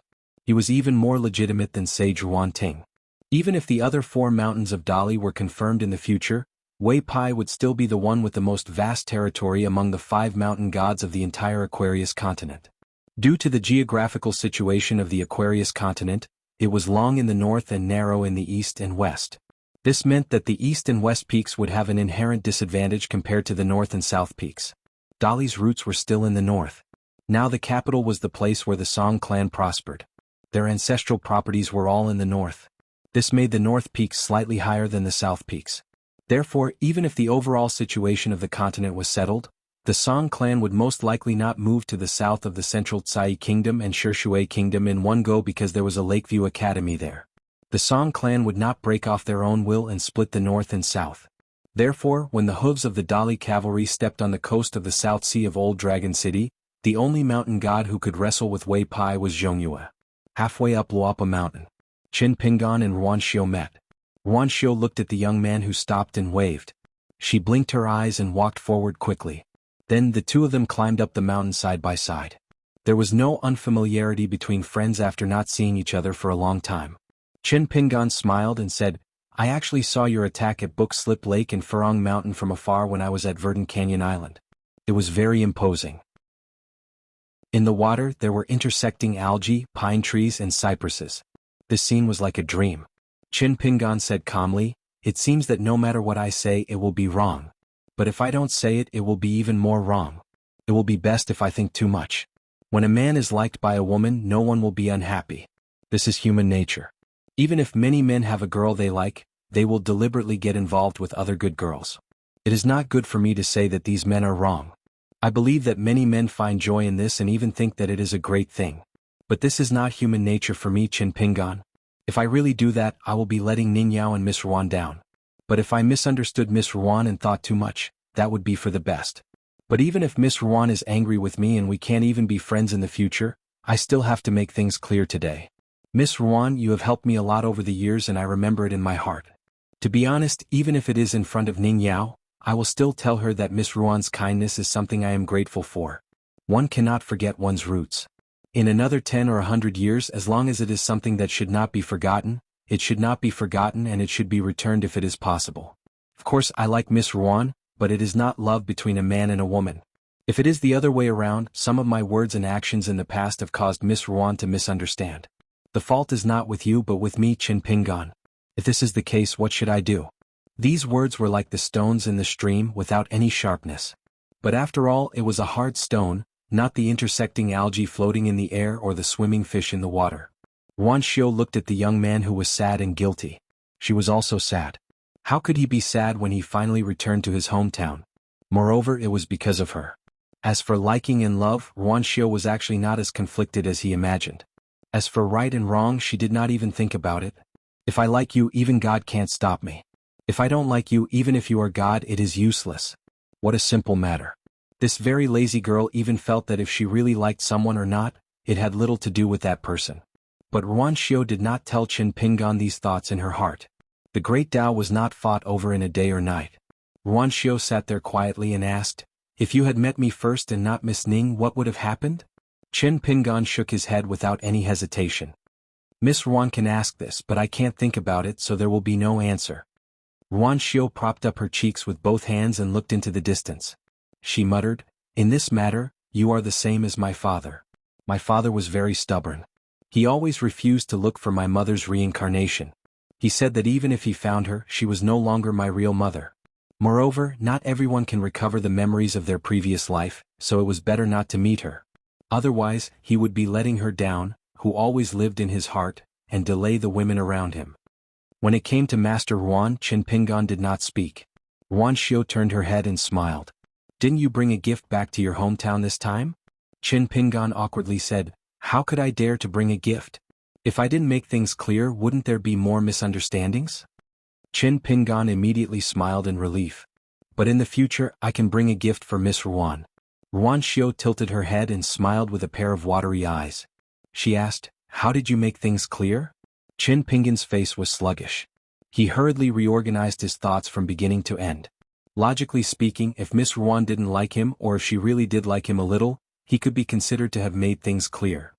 Ruanxiu smiled. "That's enough." It's just that you don't like me that way and you're afraid that I like you that way and then you feel embarrassed. You're afraid that if you make things clear you'll embarrass me and make things worse. In the future we won't even be friends, right? Don't worry, I'm fine. I'm not lying to you. My like is not the kind of like you think. You'll understand in the future, or you can ask your disciple Cui Dongshan. In short, it won't delay us from being friends. Qin Pingan nodded. Miss Ruan's words were a bit roundabout, but seemed to be more thorough than his. Ruan Xiu asked, "Does Miss Ning like you too?"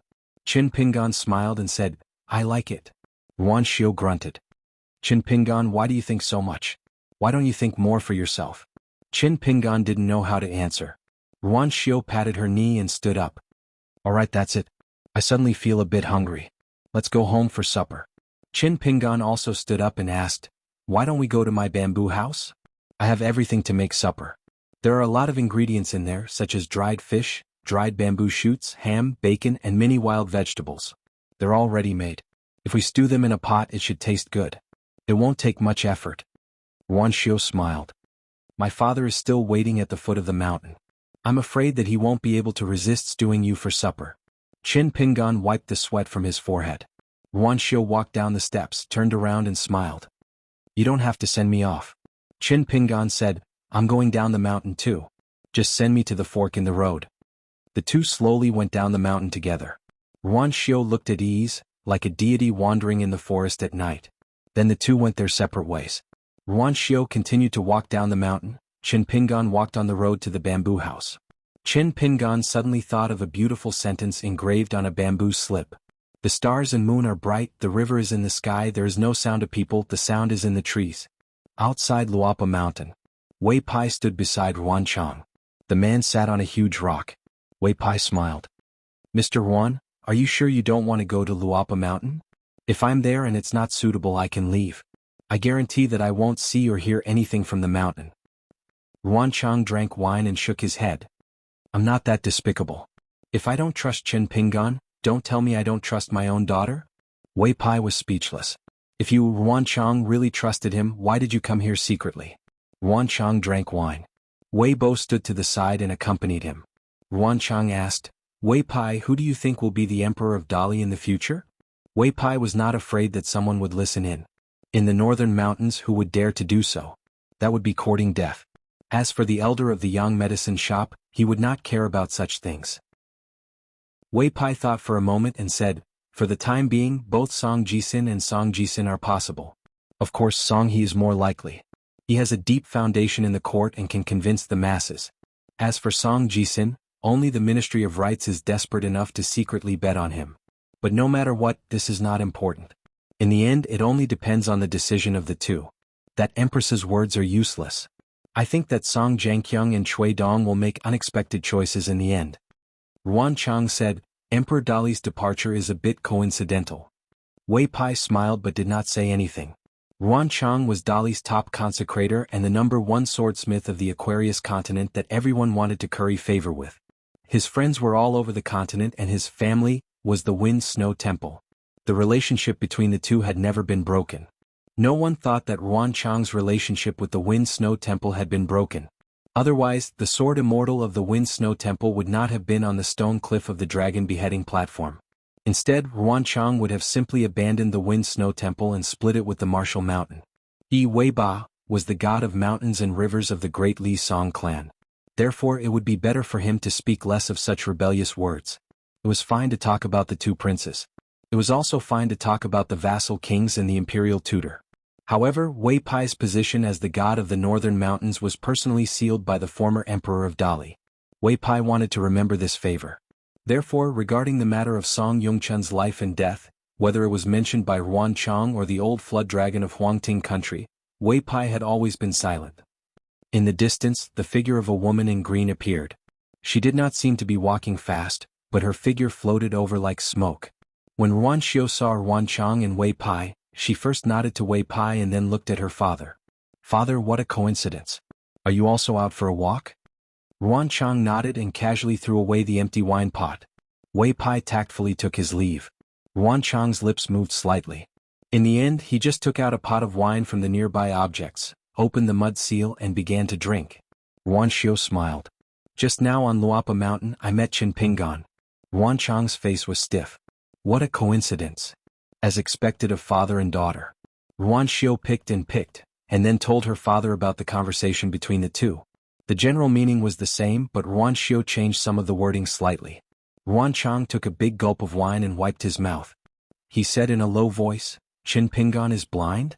What's wrong with my daughter that he doesn't like her? Who lent him the dog guts to dare not like her? Yuan Xiu smiled and narrowed her eyes. Yuan Chang was unusually angry. He took another big gulp of wine and was silent for a moment. However, this kid is still a kind person. He's not like many men who eat in their mouth but always think about what's in the pot. I can't find any fault with Chen Pingan on this point. Yuan Chang suddenly said suspiciously, Xiu, could it be that this kid has become more and more cunning after 5 years in Jianghu and is deliberately retreating in order to advance? So that I won't be on guard against him? Yuan Xiu's eyes were somewhat disdainful. She looked at her father and didn't speak. Yuan Chang said resentfully, that kid shouldn't be so wicked. Yuan Chang asked curiously, Xiu, aren't you unhappy at all? Xiu, tell me the truth. Do you like Chin Pingan or not? I'll ask you this once and never ask again, so you're not allowed to lie. Yuan Xiu smiled and raised her hands, shaking them vigorously. I don't. Yuan Chang was skeptical. If father fights with Chen Pingan, who will you help? Yuan Xiu said confidently, of course I'll help father. Yuan Chang was somewhat gratified. He suddenly turned his head. Yuan Xiu's face was sincere without any flaws. Go home early. Yuan Chang was slightly relieved. He rose from the ground and turned into a rainbow. Yuan Xiu was still leisurely walking through the mountain forest. Finally she came to the side of a stream.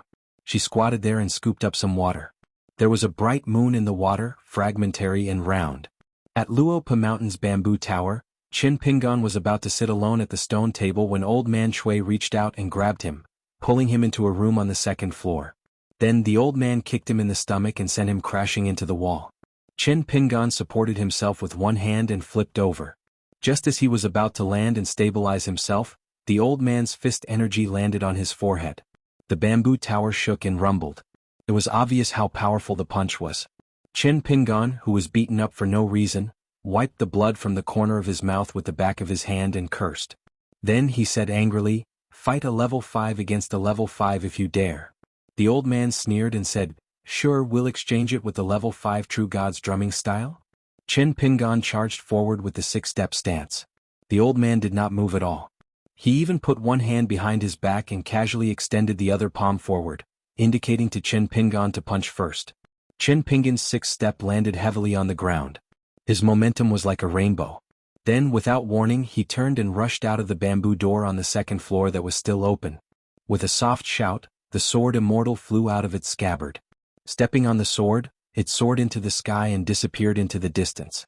Chin Pingan could accept punching. However, tonight the old man had obviously taken the wrong medicine. It was as if he was using him as a punching bag. This would not do.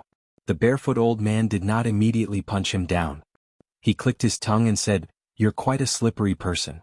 Why are you so stubborn when it comes to love? At such a young age you've already lost everything? This is outrageous. The old man silently deduced in his heart for a moment. He stepped onto the railing outside the house and punched out. It was the Great Cloud Swamp style. Chin Pingan, who thought he had escaped a disaster, had planned to admire the moon in the sky tonight. Otherwise he would not be able to survive. He did not expect to be punched down to the mortal realm by the old man together with his sword. He was then gently pressed down by the old man's palm. It was as if a strong wind was pouring down from the sky like a waterfall.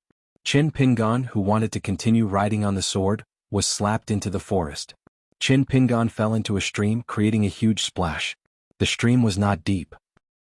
Chin Pingan stood up shakily from the water and rode the sword immortal back into its scabbard. In the end he saw Yuan Xiu, who was squatting by the stream, looking at him in a daze. Chin Pingan bent over and panted heavily. Then he wiped his face and said helplessly, what a coincidence. We meet again. Yuan Xiu nodded. Chin Pingan was about to say something. He was punched into the forest for no reason. A familiar voice roared, good boy, I knew you wouldn't give up. Are you done yet? Are you addicted to thinking about my daughter? You're even using the trick of injuring yourself? Another punch came. The entire stream was cut in half by the passing fist aura. Qin Pingan could only continue riding the sword immortal out of its scabbard. Their minds were connected. They rode on the sword and escaped. After that, danger surrounded him. Qin Pingan even used the mind talisman. As he fled in a panic, he muttered, "With Wei Pai we can have another table." In the corner of his eye, a white-robed man stood on a towering ancient tree. He smiled and said, "I'm sorry." Wei Pai's voice was not loud, but Qin Pingan heard it clearly. Qin Pingan crashed into the ripples. In the next moment he was already standing on the peak of the Cloud Pagoda mountain filled with immortal qi. He sat on the ground as if relieved of a burden. Fortunately, Wei Pai did not kick him when he was down. On the other side of the stream, Ruan Tian gently pressed on Ruan Xiu's shoulder and disappeared in a flash. After returning to the Dragon Spring Sword sect, Ruan Tian personally made supper. The father and daughter sat opposite each other. Ruan Xiu was beaming. Ruan Tian sighed in his heart. It was better to be sad today than to give up in the future. On the other side of the Cloud Pagoda mountain, Wei Pai smiled and bent down to help the exhausted Qin Pingan up. Qin Pingan smiled bitterly. Tonight is like a dream. Wei Pai smiled and stretched out his hand. A moment later, a green sparrow that was roaming the sea of clouds on the peak of the Cloud Pagoda mountain at night suddenly fell into the hands of this deity. Wei Pai held the green sparrow with one hand and waved his other hand gently. A white cloud cushion appeared behind Qin Pingan. Qin Pingan sat cross-legged on the cushion.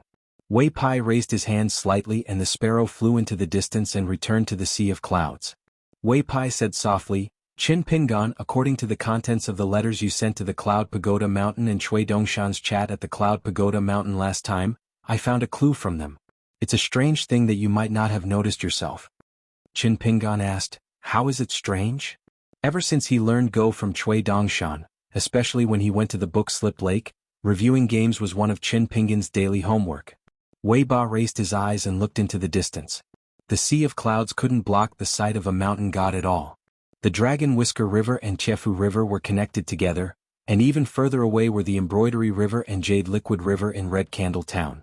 Wei Ba said slowly, "The chance that Ruan Xiu obtained in Black Pearl Grotto Heaven is the fire dragon coiling around the bracelet, right?" Qin Pingan nodded. This was the obvious truth. Wei Pai said again, "Ever since Mr. Qi gave you the Seal of Mountain and Water, the Seal of Mountain was destroyed in the Battle of the Flood Dragon Ditch. Only the Seal of Water was left. First, you met a ghost in the wedding dress in the mansion with high water by the Embroidery River. Then, in the Tongya continent you met the goddess of the Buried River. In the Qingwan country before you went to the Lion Garden, it was said that you inscribed on the inner wall of a water god temple. In the Xiang mansion of the Huangting country, you met the water god of the Baihu River who had evil intentions. No matter good or bad, it was still fate. On the other hand, there were only a few mountain deities among the mountain deities except for me. At least in your mind, even if you passed by, you didn't have a deep impression, right? Especially in the Book Slip Lake these years, how long have you been living near the water? It's been a long time, right?" Qin Pingan thought seriously and nodded.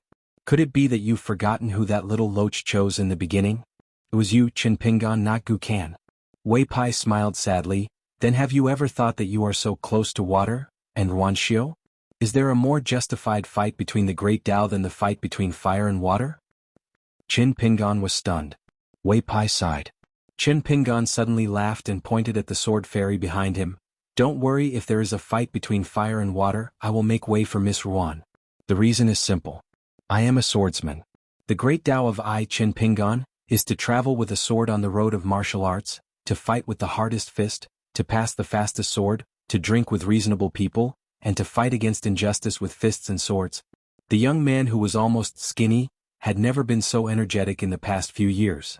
"I hope that one day when I, Qin Pingan, stand somewhere, the reason will be there." 461. Wei Bo raised his head to look at the sky. The full moon hung high in the sky. It was only after he became the mountain god of Holy Water Country that he learned that in another world, there would be a spectacle of 3 moons competing for glory. Until now, Wei Pai could not imagine how many rules of Great Tao would be produced in that world because of the 2 moons. Qin Pingan took off the blade-strengthening gourd and drank the wine. He wanted to find a place with deep roots and rich water in Luapa Mountain to bury the wine that was stored in the square-inch item and the near-hand item. After careful calculation, there were quite a lot of types of wine.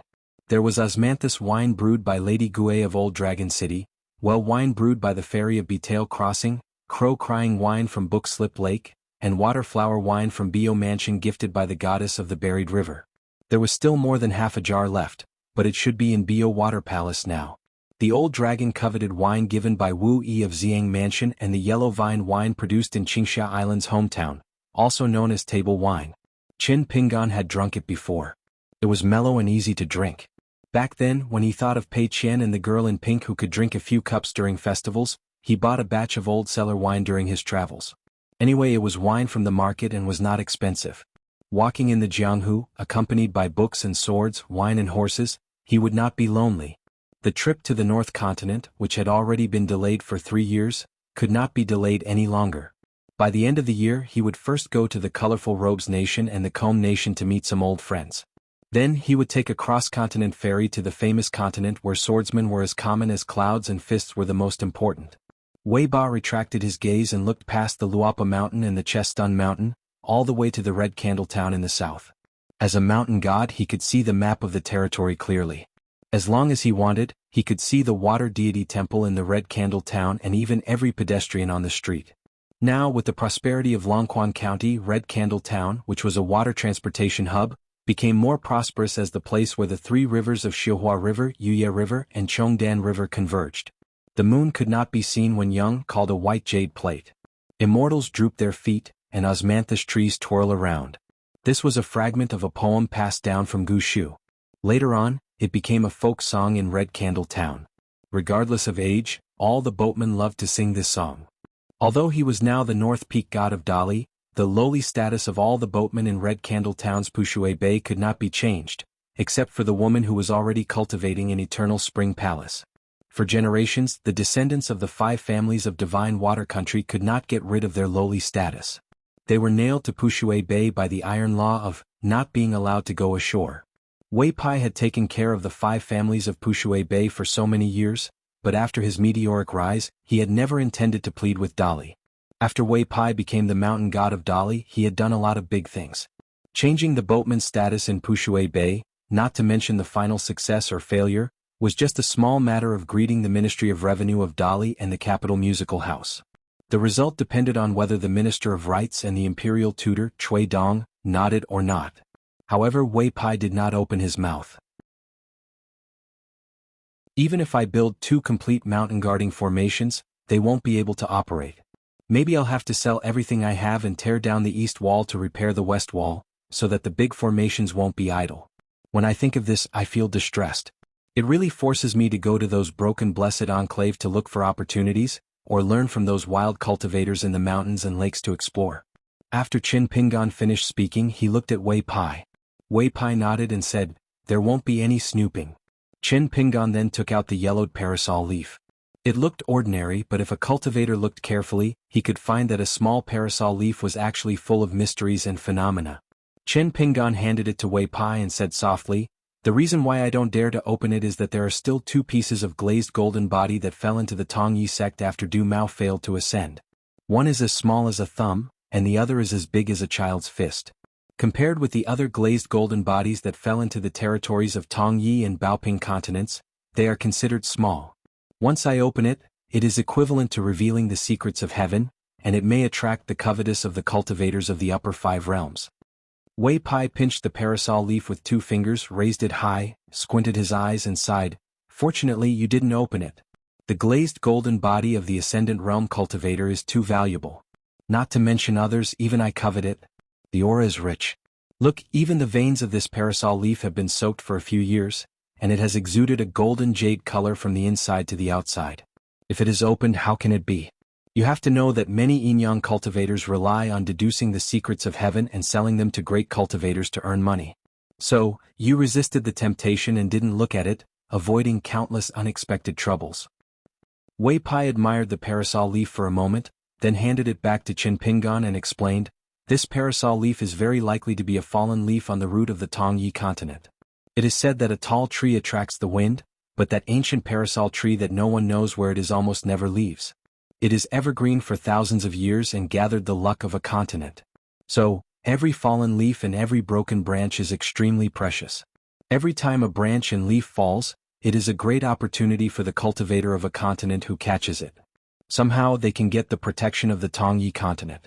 This is the so-called blessing and virtue of the world. You saw the small bamboo garden that I carefully cultivated in the Chiduan mountain. Do you still remember? Qin Pingan nodded and smiled. Of course he remembered. Now Qin Pingan was still thinking about asking Wei Pai for a bamboo pole to make a bamboo knife for himself and Pei Qian. The master and disciple, one big and one small. If the bamboo was big enough, he could also make a bamboo sword for Pei Qian. Qin Pingan had nothing to be embarrassed about with Wei Pai. Wei Pai's bamboo forest on the Chiduan mountain was actually the offspring of the ancestor of the valiant bamboo, one of the 10 immortal bamboos in the Bamboo Sea Cave, which was famous in the 9 continents. At that time it was cut down by Alliance. Except for the bamboo boxes and bamboo slips made by Qin Pingan, the real big head was the bamboo building on the Luapa mountain. However, the appearance of the latter was Wei Pai's own wish. The valiant bamboo was incomparably in line with a prophecy of the military sage. When the military power is raised, it is like a broken bamboo. After a few sections it will be easily solved. Building a building with this bamboo was the most beneficial for pure martial artists and military cultivators. Later, Li Shixing wrote talisman outside the bamboo building. It was not strange that the barefoot old man almost stayed on the second floor of the bamboo building all year round, meditating and cultivating. Looking back, Wei Pai could be considered to have made a good deal and earned a Dali Beiyue God. After walking through the Book Slip Lake, Qin Pingan realized that to be able to do business sincerely and naturally, without the slightest smell of profiteering in money, and to make business into a gentleman's friendship, it was the real skill and maturity of a person to deal with the world. Wei Pai did not know that he was about to cut off his own flesh again. This was probably called, a thief in the house is hard to guard against. This Dali god was still there explaining to Qin Pingan why the parasol leaf was so precious. You must keep it well. For example, if you are a cultivator of the middle 5 realms in Dali, there is a world of difference whether you have a peace and quiet tablet or not. When you return to the Tongya continent in the future and travel around, there is a world of difference whether you have this leaf or not. If I did not know that you have made up your mind and that there is a mortal enemy in the Tongya continent, I would advise you to bypass the Tongya sect and go straight to the south of the Tongya continent to try your luck. I will not go to the Tongya continent for the time being. As for the reason, it is not just Du Mao and the Tongya sect. Qin Pingan hesitated for a moment. In the end, he told Wei Bian the details of how Sui Yuyu had gone to the Jade Gui sect, how he would change from a pure martial artist to a swordsman, and how he had followed Li Fuyao. Everyone knew that the Tongya continent's Yugui sect's subsect was located at the Calligraphy Lake in the Aquarius continent. However, this was the first time Qin Pingan revealed his relationship with the old man surnamed Sun and Jiang Shangzhen. After all, Qin Pingan was worried about the flying sword messages between the Cloud Padding Mountain and the Verdant Gorge Island. After Wei Pai heard it, he was stunned for a moment. After thinking for a moment, he frowned and said, the Yugui sect should be using this opportunity to express their goodwill to the Central Region's Confucian Temple, but they did not want to fall out with the sage of literature. Therefore, they let the great cultivator who joined the Yugui sect from the Tongya sect become a pawn to explore the way, instead of letting Jiang Shangzhen, one of their own, rush to the Calligraphy Lake immediately. If they kill you, there will be a scapegoat, but if they don't kill you, this action can be considered as an explanation to the sacrificial saint of the quasi-sage's lineage. The great cultivator of the Tongya sect's ancestral hall was not stupid. He did not want to be killed by someone else, so he sneakily pushed out the nascent soul cultivator, Li Fuyao. Although Li Fuyao's realm was not as high as the former, she was not stupid. She followed you for a while before deciding to show herself and put on a show with you in the Meili Kingdom. Wei Pai then told Qin Pingan the many inside rules between the upper and lower sections. Qin Pingan finally came to a realization. Why was the Jade sect so fickle? From the old man surnamed Sun who appeared in Old Dragon City, to Jiang Shangzhen and finally to Gong Willow Island, they did not care about the slightest relationship? As it turned out, it involved the great undertaking of the sect. Qin Pingan shook the blade-strengthening gourd and could only sigh. He was no longer in the mood to drink.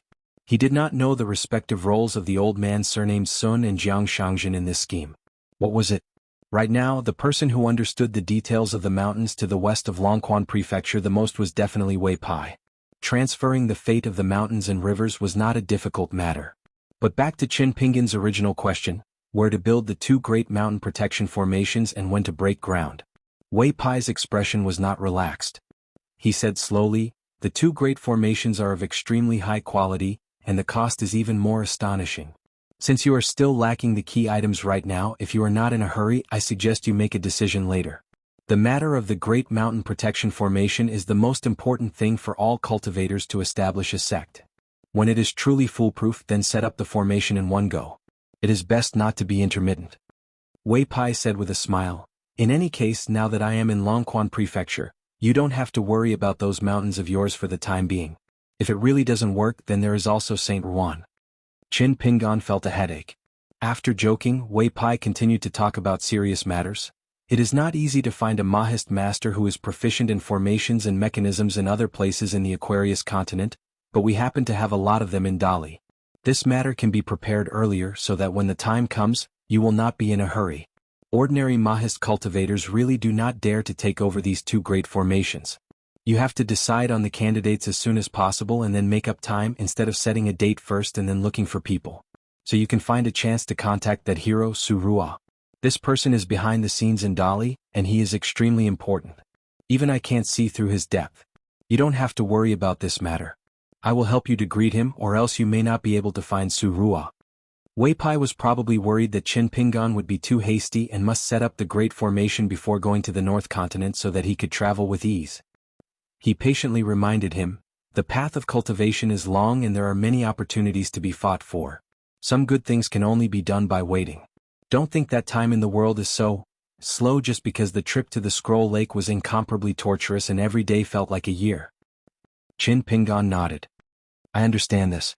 Wei Pai smiled and said, that's good. I thought that I would have to persuade you more.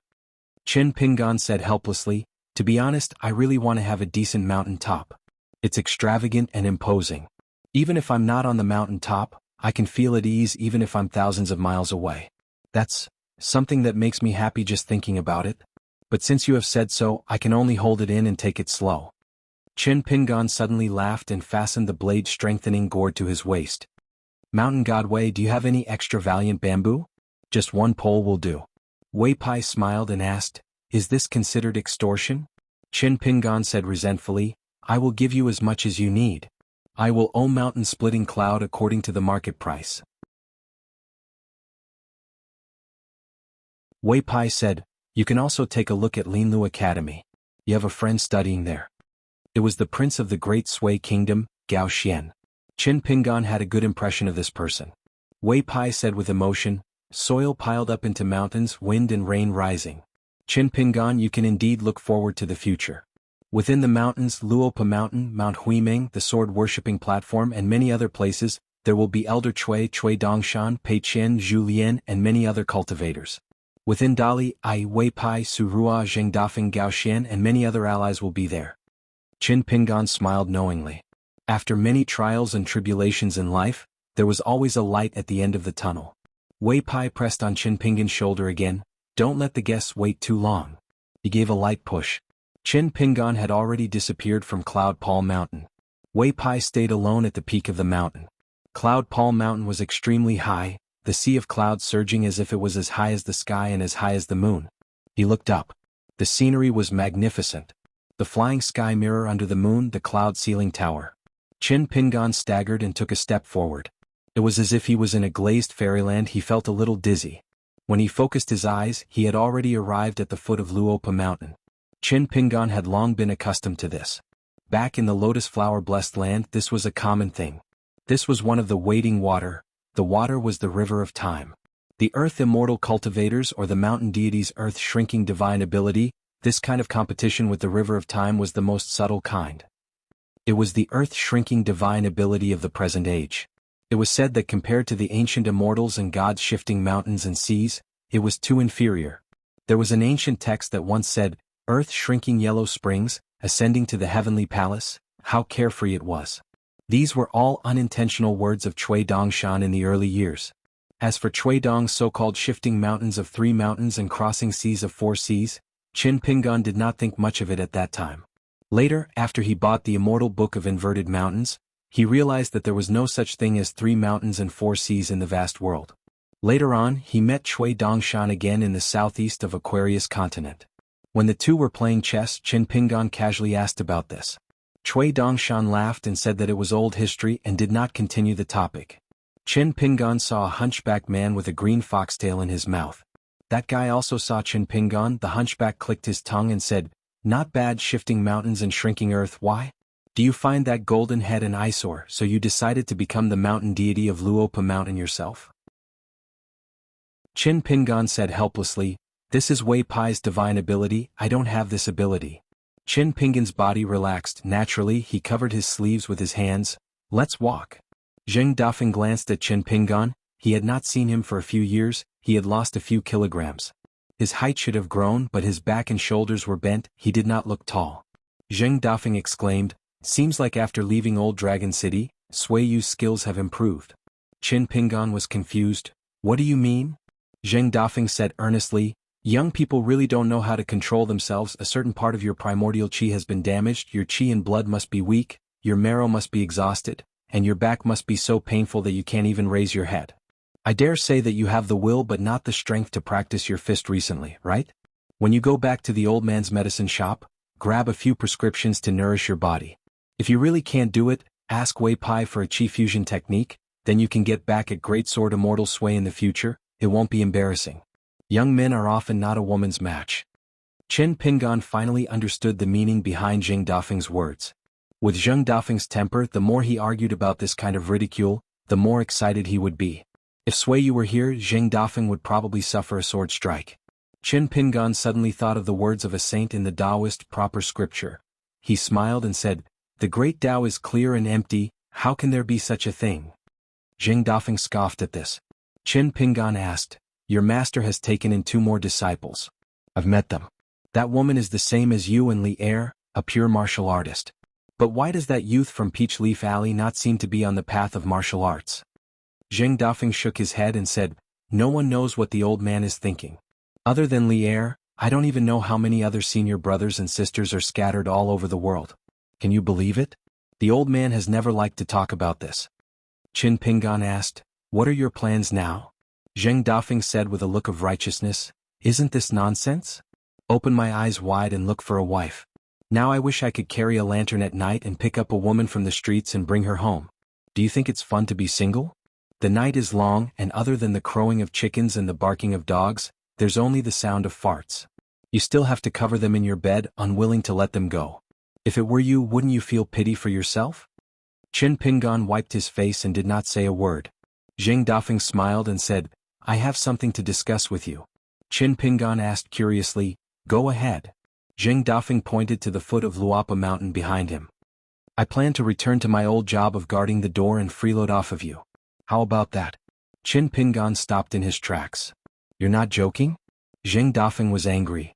"I rushed all night just to come to Luopa Mountain to joke with you?" Qin Pingan smiled and said, "Sure, I'll get Julien to build a house at the mountain gate later." Zheng Dafeng rolled his eyes and said, "There has to be one on the mountain. Otherwise, if word gets out, I'll become a joke and I won't be able to find a wife." Qin Pingan looked around and leaned close to Zheng Dafeng, whispering to him. After Zheng Dafeng heard this, he quickly wiped his saliva and smiled slyly. "That's not very good, right? If word gets out, my reputation won't be good? I don't have a wife yet. Besides, you've already given it to the little girl in pink. If you ask for it back from a little girl, it won't be appropriate." Qin Pingan said, "That's what you said. In the future, don't be greedy. Leave the mountain alone and wander around the mountain all day." Zheng Dafeng grabbed Qin Pingan's arm. You won't let me say a few words. I'm thin-skinned and you know that. After wandering around the Jianghu for so long, I still don't have the slightest bit of insight." Qin Pingan rubbed at his chin and said, "Forget it. The fox skin talisman from the little girl in the pink dress is better off not asking for it. I'll get someone to help you get another one from the Clear Breeze City." Zheng Dafeng nodded vigorously and suddenly thought of something. He asked tentatively, "Wait a minute, what do you mean? You're not paying for the talisman paper?" Qin Pingan smiled and said, "I'll still pay for it. Just treat it as paying for you to guard the mountain gate." Zheng Dafeng was anxious. Qin Pingan withdrew his joking expression. "If you really want a quiet place to stay, there are actually quite a few other mountains outside Luopa Mountain. Gray Mist Mountain, Crayfish Back, Sword Greeting Platform, you can choose." Zheng Dafeng shook his head. "Guarding the gate is nothing to be ashamed of. If I really feel that I've been defeated in this life and have to hide, why would I come to Longquan County?" Zheng Dafeng patted Qin Pingan's shoulder and walked slowly. He raised his head to look at the peak of Luopa Mountain. This place has the smell of people. I like it. Actually, the small town back then also had it. It's just that after it was reduced from a small paradise to a blessed land, there were no restrictions. The mountains and rivers within 1,000 miles have taken root. People come and go, fish and dragons mix together. It's just a lively place, but it's not lively. When Qin Pingan returned to Longquan County this time and passed by the small town, he indeed had such a feeling. However, his thoughts were not as direct as Zheng Dafeng's. Zheng Dafeng said, "If there comes a day when I feel that Luopa Mountain is also like this, I'll move away. At that time, don't blame me for not telling you." Qin Pingan thought for a moment. "Why don't you tell me before you move?" Zheng Dafeng did not comment. He suddenly stretched out his hand and patted Qin Pingan's back. "Don't deliberately bend over. Are you tired?" "I Zheng Dafeng am a hunchback. So what? I'm handsome." Qin Pingan squeezed but still could not laugh. Zheng Dafeng stayed in Julien's courtyard that night.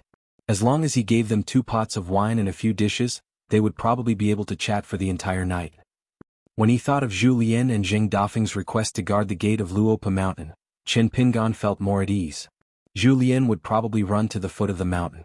Once the 2 of them started drinking and chatting, Zheng Dafeng would probably be able to talk about how he was one of the 4 divine generals of the heavenly court. Qin Pingan returned to the bamboo building. The old man surnamed Chui stood on the 2nd floor. The corners of his mouth twitched as he turned and walked into the house. Qin Pingan's scalp went numb. He still went up to the 2nd floor. The old man sat cross-legged in the house and teased, "You're not going to thank me for sending you off and letting you see the charming scenery of a beauty under the moon for nothing?" Qin Pingan sat opposite him and said with a straight face, "I really can't say words that go against my conscience." The old man nodded. "It's understandable. I haven't beaten you for a few years. Your skin is itchy and your guts are fat." Qin Pingan knew that something was wrong. The old man sneered. "Still running? Aren't you afraid that I'll punch you straight to Spiritual Grace Mountain? And let Ruan Ting smash you back to Luopa Mountain with a hammer?" Qin Pingan's forehead was covered in sweat. The old man took out a letter from his sleeve and tossed it to Qin Pingan. "Your student left it for you." Qin Pingan reached out to catch the letter. The old man's fist had already arrived. Even though Qin Pingan had actually sensed it, he was still caught off guard. With a bang he flew out and hit the wall. The old man sneered. Strange. A martial artist at the peak of the 5th realm is not as agile as a martial artist at the 3rd realm back then?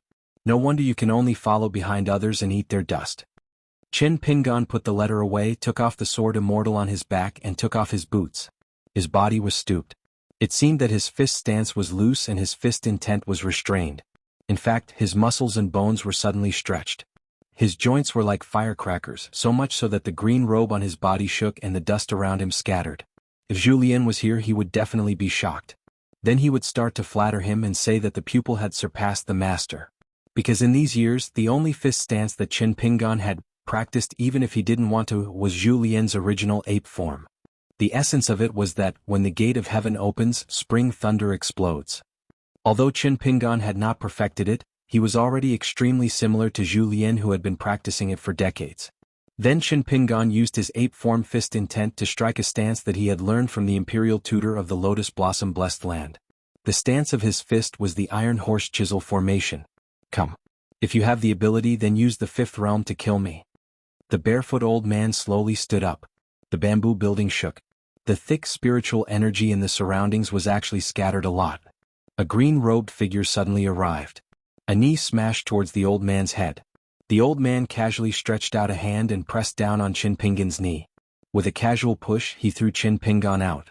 The old man still slowly stood up. During this process, his speed did not increase or decrease.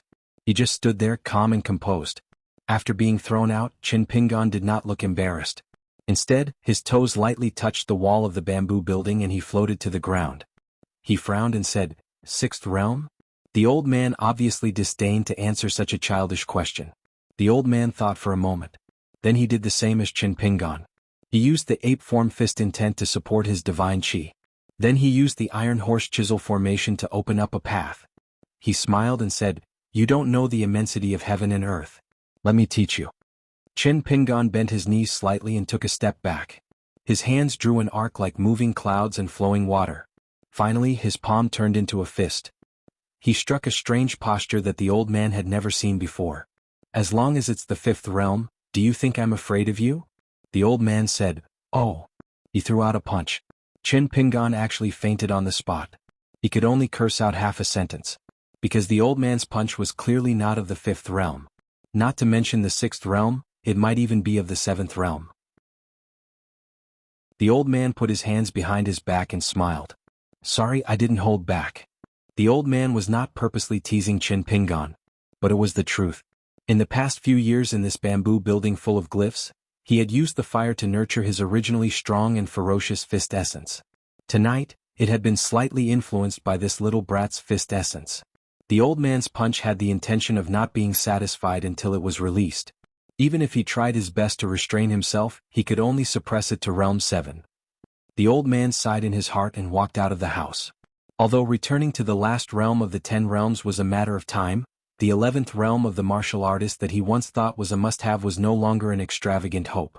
Back then, it was he who faced the sect master Lu Qin and gave up the chance to reach the 11th realm in exchange for the safety of the two young people. Although he did not regret it, how could he not have any regrets? The old man turned his head and glanced at the young people in the house. After retracting his gaze, he thought for a while and kicked Chin Pingon to wake him up. Without waiting for Chin Pingon to say anything, the old man kicked his forehead again. Poor Chin Pingon fainted again. The old man muttered, in the future if you don't have the ability to reach the 11th realm, see if I don't beat you to death. The old man returned to the corridor again, feeling refreshed.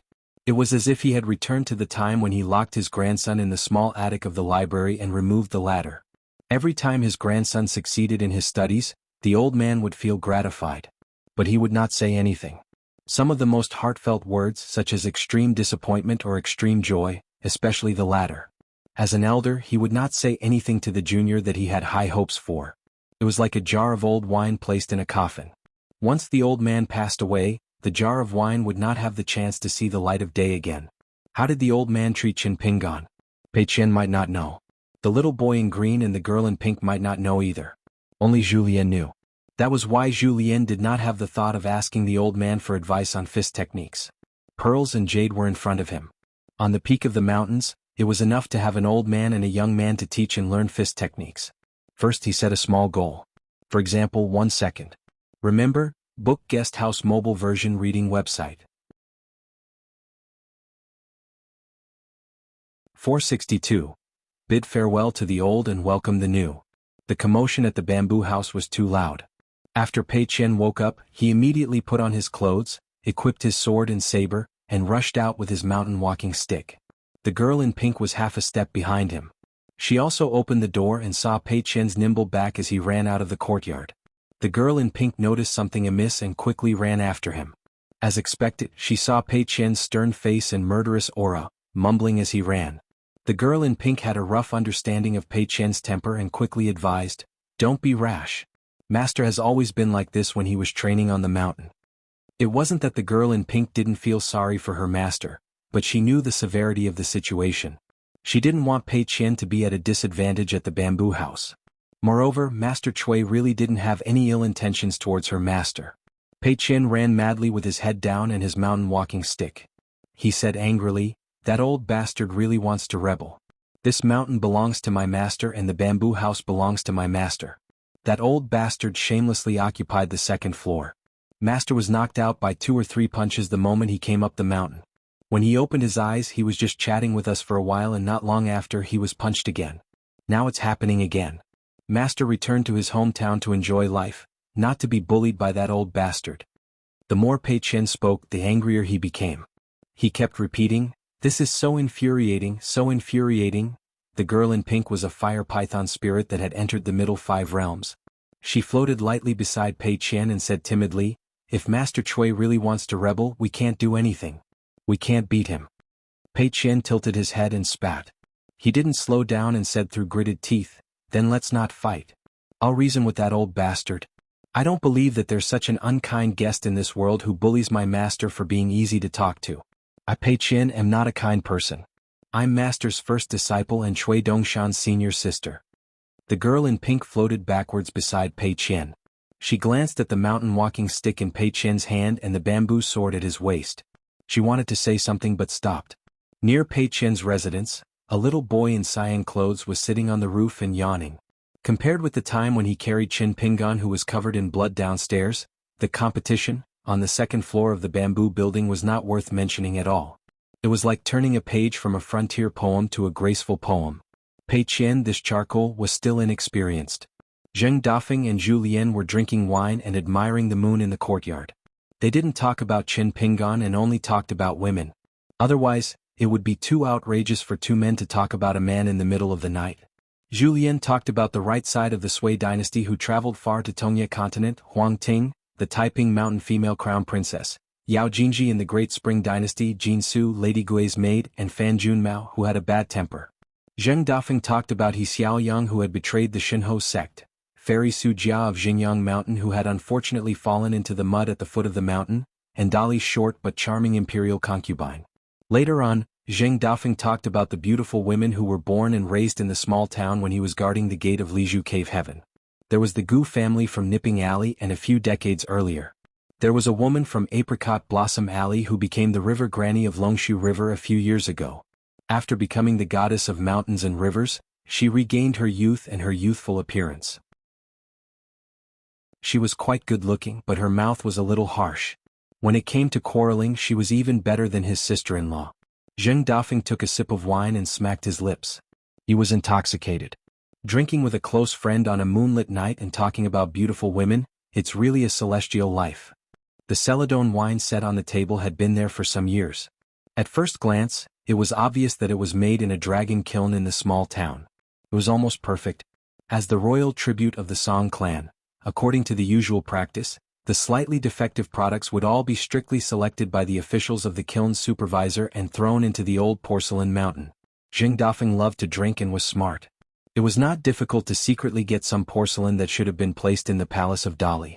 As for Zheng Dafeng's trivial matters, old man Yang of the medicine shop probably didn't even bother to look at them. Zhu Lian was lifting the wine pot and pouring wine into the empty wine cup. He suddenly stopped and put down the wine pot. But he picked up the wine cup and put it to his ear. He tilted his head and listened carefully. He narrowed his eyes and said softly, "In a rich family, I occasionally hear the sound of porcelain breaking. It's not inferior to the sound of apricot peddling in the streets." Zhu Lian heard the subtle sound. He pinched the wine cup with 2 fingers and murmured with a smile, "Small tools breaking into pieces. It's like a country girl in love for the first time. It's like orchids and fragrant grass. Small tools breaking into pieces. It's like a beauty who can topple a country, riding a horse and brandishing her whip." Zheng Dafeng listened to these words that were full of vinegar and did not feel awkward at all. Instead, he was happy and content with Zhu Lian. Logically speaking, an old chef and a gatekeeper should only talk about shit, urine, farts and trivial matters. The moon was bright and the wind was blowing gently. The two people sitting opposite each other had a tacit understanding. The beautiful things in the world were just like this. Zheng Dafeng laughed. "Zhu Lian, tell me the truth. During those years in Lotus Blossom Blessed Land, have you ever truly liked a girl?" Zhu Lian gently put down the wine cup and sighed. "When you like a girl, how can you not be sincere? How can you not put your heart into it? It's just that in the Jianghu of a country, there are many things that are beyond one's control. When I was young, my heart was higher than the sky. I always felt that love between a man and a woman was too romantic. Maneuvering and maneuvering, unparalleled achievements, turning the tide and leaving one's name in history. In my early years when I saw these words in books, it was like..." Zheng Dafeng followed up, "It was like an old bachelor in the depths of the forest who saw a beauty coming out of the bath." His blood rushed to his head in an instant. Zhu Lian hurriedly poured wine for both of them. Just based on this sentence, they should drink a full cup. The two lightly clinked glasses. Zhu Lian drained his cup and wiped his mouth with a smile. The sound of clinking glasses with a close friend is even more moving than the sound of a girl taking off her clothes in the bath. Zheng Dafeng asked, "Such a heavenly sound, have you really heard it before?" Zhu Lian nodded. "Passing clouds and smoke, it's all gone." Zheng Dafeng was convinced and gave a thumbs up. "Expert." The green-robed little boy rolled his eyes. He could not understand these two martial artists. As long as they were together, they would not talk about martial arts, nor eat meat, but they would talk about women who could not be eaten and wasted money the most. No matter how beautiful a woman was, so what? A mortal teacher, even if she was like a flower, how long could the flower bloom? How many years would it take for a person to become old? Even a female cultivator on the mountain, no matter how beautiful she was, could beauty be used as food? Could it be used as money to buy treasures?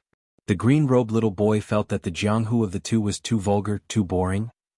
The key point was that regardless of Zheng Dafeng or Zhu Lian, they were obviously the most outstanding and pure martial artists in the Aquarius continent.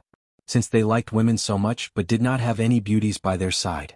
In the secular Jianghu, the so-called Jianghu masters, even if they were only in the 6th or 7th realm, if they wanted to get close to women, wouldn't it be easy? The green-robed little boy leaned back, using his hands as a pillow. He could not understand why Qin Pingan could be friends with them. And they were true friends. At the bamboo building, Pei Qian saw the barefooted old man standing in the corridor of the 2nd floor. The old man laughed and asked, "What, you want to fight for justice for your master?" Pei Qian blinked his eyes. "Old mister, we are all heroes of the Jianghu, so we have to be righteous and know how to repay kindness, right?" The old man did not say anything. He looked down at the charcoal black lass who looked like a martial arts embryo, and was puzzled. Why did the brat in the room not put in effort to carve this exceptional unpolished jade? Qin Pingan did not talk about other things, but he had some foresight, and should be able to see Pei Qian's talent. Why did he allow this mischievous and lazy girl downstairs to be unable to bear the pain, and not train hard, and only think of training to become an exceptional sword technique in one night, and become invincible in 2 days? It was just that the little girl recognized Qin Pingan as her master, and was still quite loyal, so the old man could not casually interfere. This was the true righteousness of the Jianghu. Even if little charcoal was idle every day wasting natural resources, the old man could only wait until Qin Pingan returned to Luopa Mountain before he could say anything. As for how Qin Pingan would impart martial arts to Pei Qian in the end, it was still the master and disciple's business. The old man did not say anything. Pei Qian was even less confident. He definitely could not beat him. Even if he called old chef, it would be useless. He could only blame himself for the crazy demon sword technique that was too difficult to master. Otherwise he would not have allowed the old bastard to be so arrogant and domineering, and would have beaten him to the point where he would kowtow and apologize to his master. But Pei Qian was especially bold today. He just did not want to turn around and leave. The girl in pink tugged at Pei Qian's sleeve, indicating that they should stop while they were ahead. Pei Qian gently patted the girl in pink's hand, held his head high and said loudly, "Old mister, let's play Gamoku. The rules will be set by me. Whoever wins, do you dare?" After asking this question, regardless of whether he was satisfied with the answer, he immediately changed the topic. This time, after going to Cloud Mountain and having a heart-to-heart talk, did you do something wrong again? What gift did you give to Wei Pai? Qin Pingan was a little embarrassed, but he didn't hide it and said softly, "A piece of glazed golden body that fell to the human world after Du Mao failed to ascend." The old man had seen the world, so he asked directly, "How old is it?" Qin Pingan replied, "The size of a child's fist." Qin Pingan thought the old man was going to scold him for being a wastrel, but the old man nodded and said, "You can't only owe Wei Pai a favor, otherwise in the future the people of Luopa Mountain will be affected by you, living under someone else's roof for the rest of their lives, unable to raise their heads to look at Cloud Mountain." The old man asked again, "Do you know why I sent you to Ruanxiu by the stream with 2 punches? Qin Pingan shook his head. The old man said, "Do you know that Ruanxiu followed Stickman to Book Slip Lake?" Qin Pingan nodded, "We almost met." The old man sneered, "Then do you know that she killed a young man that Dolly was determined to get?" Even Ruanxiu herself didn't know that the young man was the disciple candidate of the vassal king Song Jianqiang. At that time on Hibiscus Mountain the situation was settled. The earth immortal of Jindan who kidnapped the young man was dead, the ancestral hall of Hibiscus Mountain was demolished, and the wild cultivators were killed, but Dolly's stickman was intact. Think about it, why didn't he bring back the Dolly boy from the north who should have a bright future? Qin Pingan really didn't know this inside story and fell into deep thought. The old man revealed some secrets. The young man that Song Jianqiang picked was naturally a martial arts genius that was hard to come by in 100 years. The reason why Dolly's stickman found him was that when he broke through the realm in his early years, he was still in the lower 3 realms of martial arts, but he had already caused several martial temples to appear.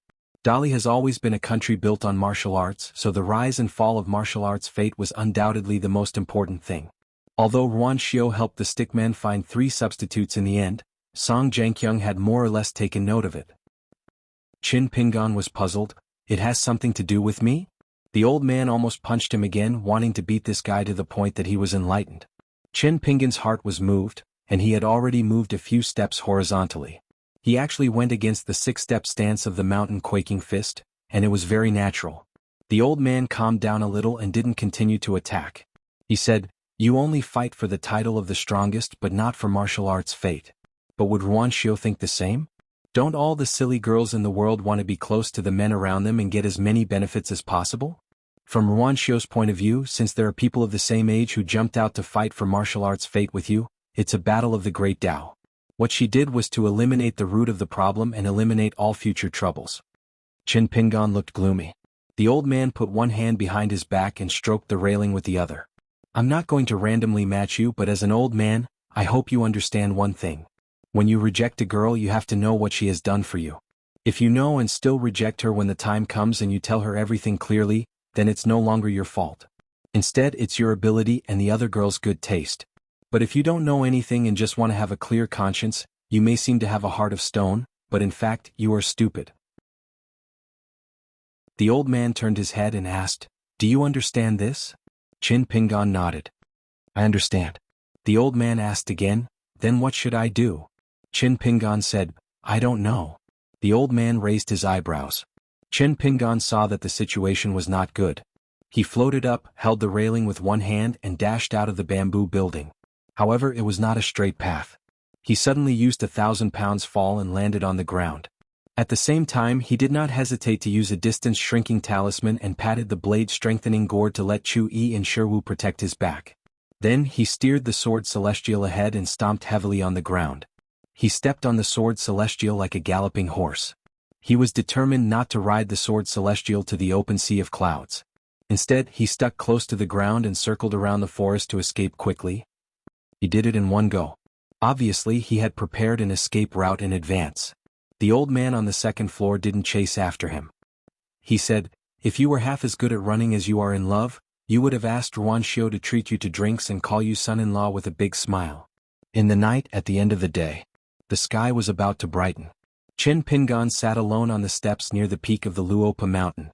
Zhu Lian, who reeked of alcohol, walked up the steps and sat beside Qin Pingan's feet.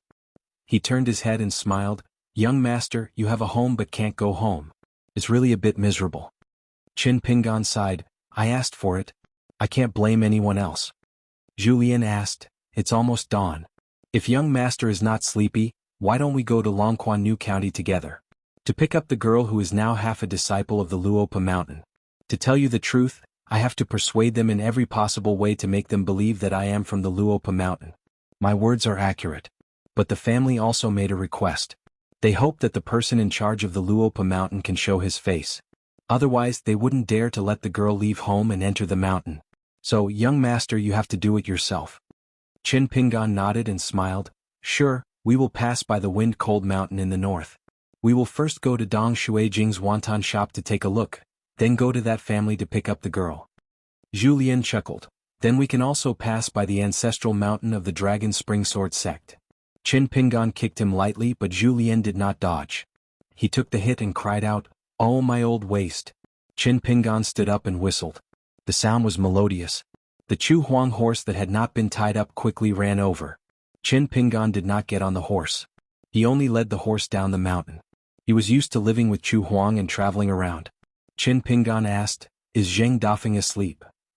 Zhu Lian rubbed his hands and smiled, "Not necessarily. I think Brother Dafeng is still lying in bed reading the immortal book I lent him."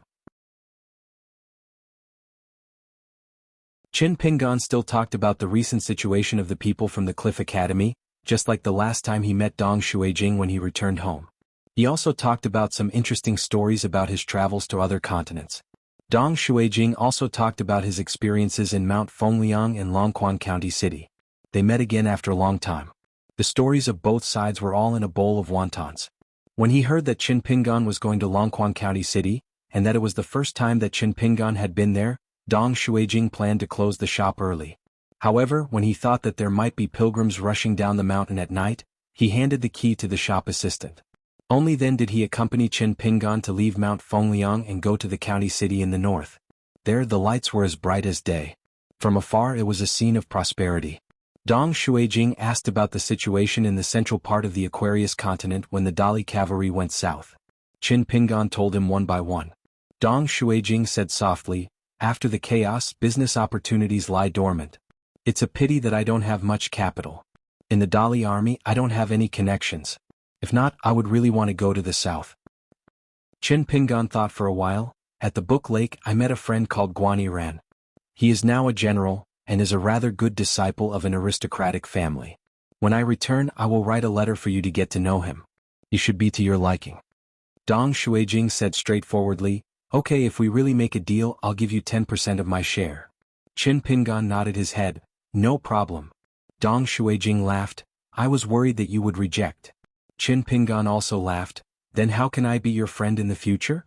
Dong Shuijing hesitated for a while. "If it's possible, I would like to participate in the management of the immortal ferry left behind by Bullhorn Mountain's Baoli Zhai. As for how to split the profits, you have the final say. You just have to do your best to lower the price. What I want is not the money of the immortal gods, but the information that the passengers have." Chin Pingan, "I can guarantee that for this, I will do my best to take care of the ferry, and will not dare to be negligent. There is no need for you to be distracted. There is a prerequisite. If you have an estimate of the profits of the ferry, you can tell me. If I can let you earn more, then I will accept this task. If I cannot do it, then I will not mention it, and you do not need to feel guilty." Chin Pingan thought for a while. "All right, then I will first discuss with someone and give you a price. Business is business, I will not be courteous with you." Dong Shuijing smiled and said, "You are already very courteous with me." Chin Pingan was silent for a moment, and then handed Dong Shuijing a bottle of wine that was stored in the cube. He took off the blade-strengthening gourd and drank. Chin Pingan said, "Actually, I was quite regretful that you did not follow me to the Cliff Academy. I always felt that the two of us were the most alike, born poor. I did not have the opportunity to study at that time, so when you stayed in the small town, I was a little angry. Of course, this was unreasonable, and in retrospect I found that you actually did a good job, so I had the opportunity to tell you these things. Otherwise, I could only keep it in my heart." Dong Shuijing drank a mouthful of wine. "I know my own weight. My studies are passable and not too bad, but definitely not as good as Lin Shui. It is better to do something that I am good at." Chin Pingan laughed and said, "Both of you like Li Huai's sister so much." Dong Shuijing's face was slightly red, not sure if it was because of the wine or something else. Dong Shuijing drank a big mouthful of wine and said in a low voice, "There is one thing that I am sure of. I am better than Lin Shui now. If one day Li Lu looks down on me and Lin Shui will definitely be angry to death. I will not. As long as Li Lu is doing well, I will still be a little happy. Of course, I will not be too happy. There is no need to lie like this. It is just a waste of the good wine in my hand. But I believe that no matter what, I will be more open-minded than Lin Shui." Chin Pingan nodded. Dong Shuijing raised the wine bottle in his hand. "It is expensive, right?" Chin Pingan laughed and said, "It is not cheap." Dong Shuijing took a small sip. "Then it will be better and better." Chin Pingan laughed loudly.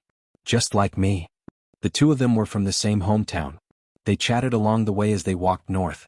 When they arrived at the south gate of Longquan County City, there were soldiers at the city gate checking the documents. Chin Pingan carried them with him.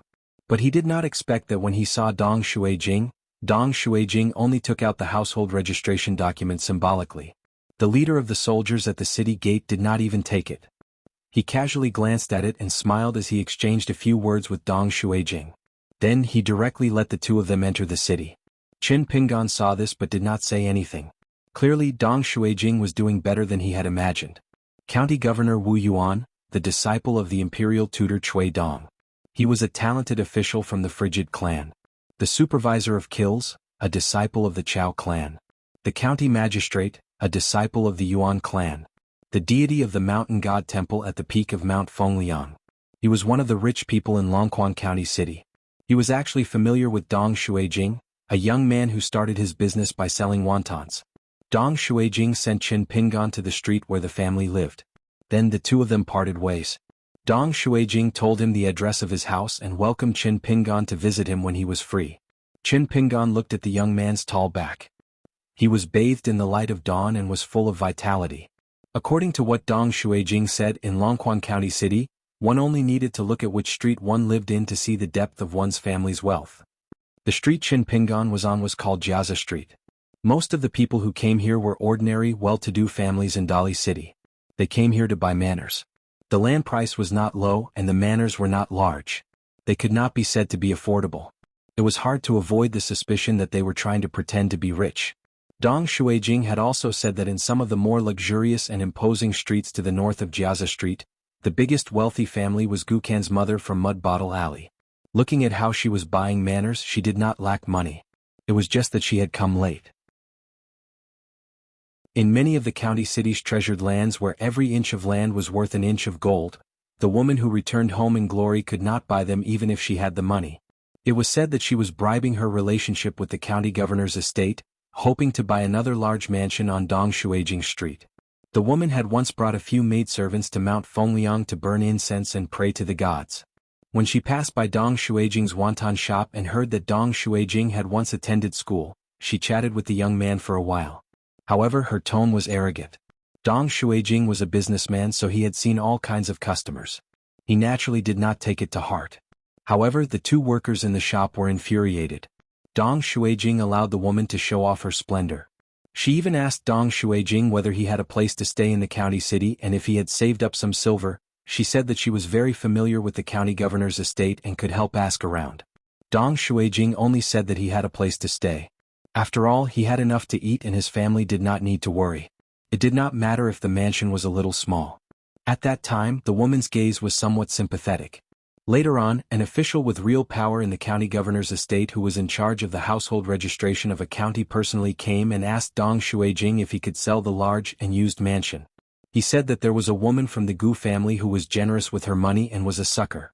This transaction could be done and they could make a lot of money. Dong Shuijing said that there was already a dignitary in the capital who had taken a fancy to it, so he tactfully declined the official. Whether or not he could sell it, Dong Shuijing would not sell it. The woman from the Gu family probably would not have thought that even though she had clearly paid such a high price, she would still not be able to buy an empty mansion. Right now, in Longquan County City, Dong Shuijing's family background was becoming thicker and thicker, and his connections were becoming wider and wider. However, very strangely, the reputation of Dong Banqing was instead becoming smaller and smaller. In just a short 1 or 2 years, it seemed that the county city no longer had such a great landlord. Actually, only this could prove that Dong Shuijing was truly rich. At the side of the small mansion, Qin Pingan reported the situation to the gatekeeper. He said that he had come from Luapa Mountain and was called Qin Pingan. He had come to pick up Tsin Yuanji. The gatekeeper was half believing and half doubtful. Qin Pingan could only hand over the customs clearance document. However, he did not hand it over to the gatekeeper.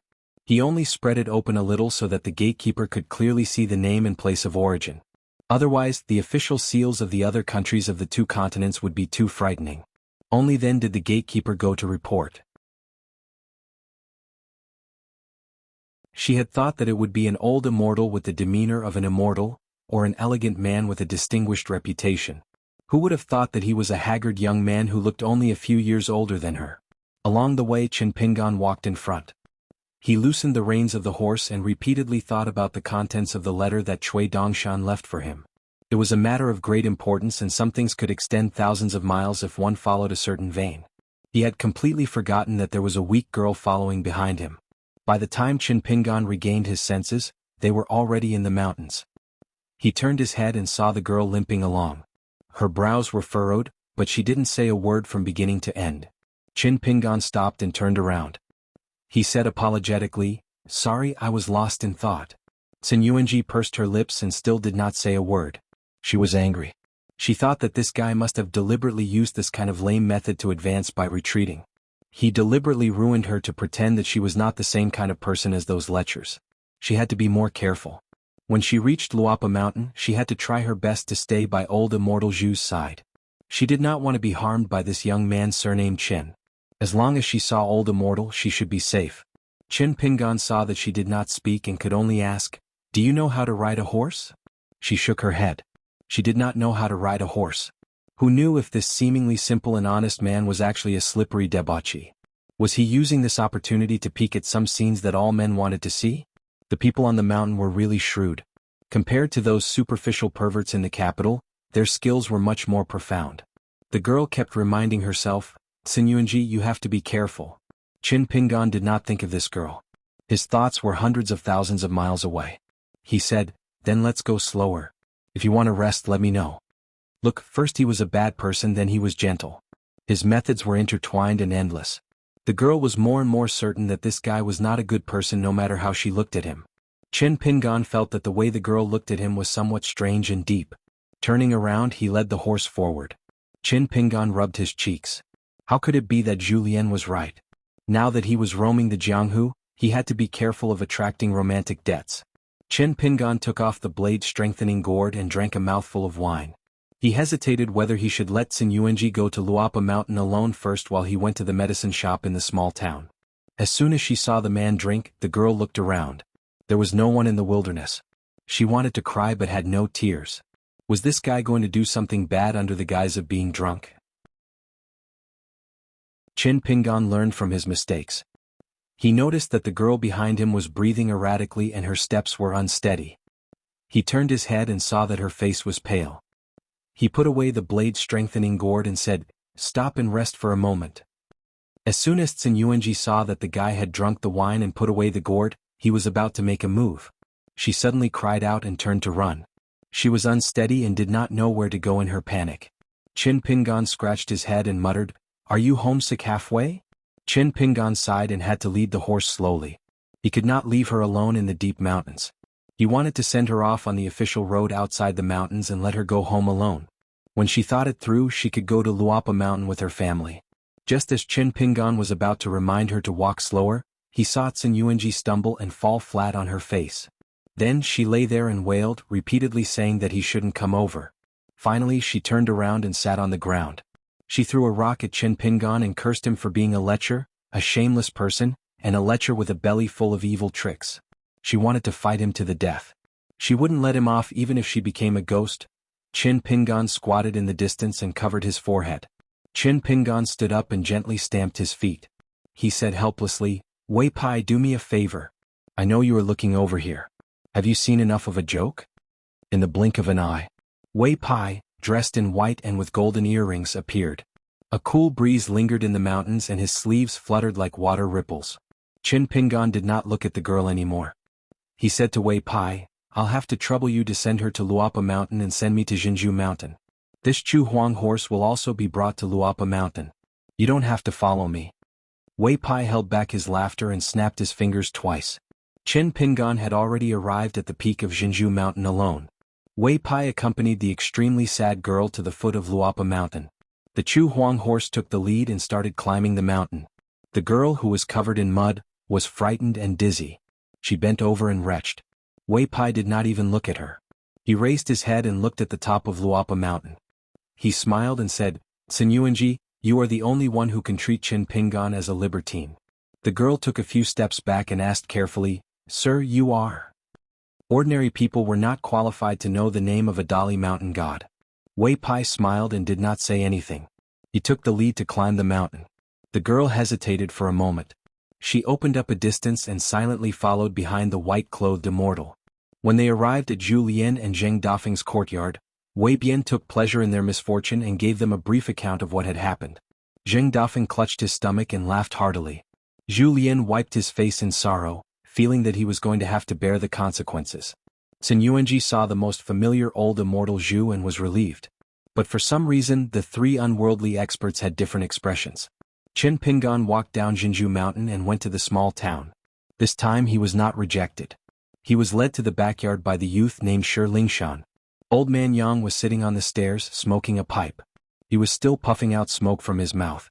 Chin Pingan did not know why the old man looked like this. 100 years? 1,000 years or 10,000 years? When he chose Luapa Mountain, why did the old man in front of him reveal such an expression when he mentioned old man Yao? Chin Pingan had too many questions in his heart. He wanted to ask this old man.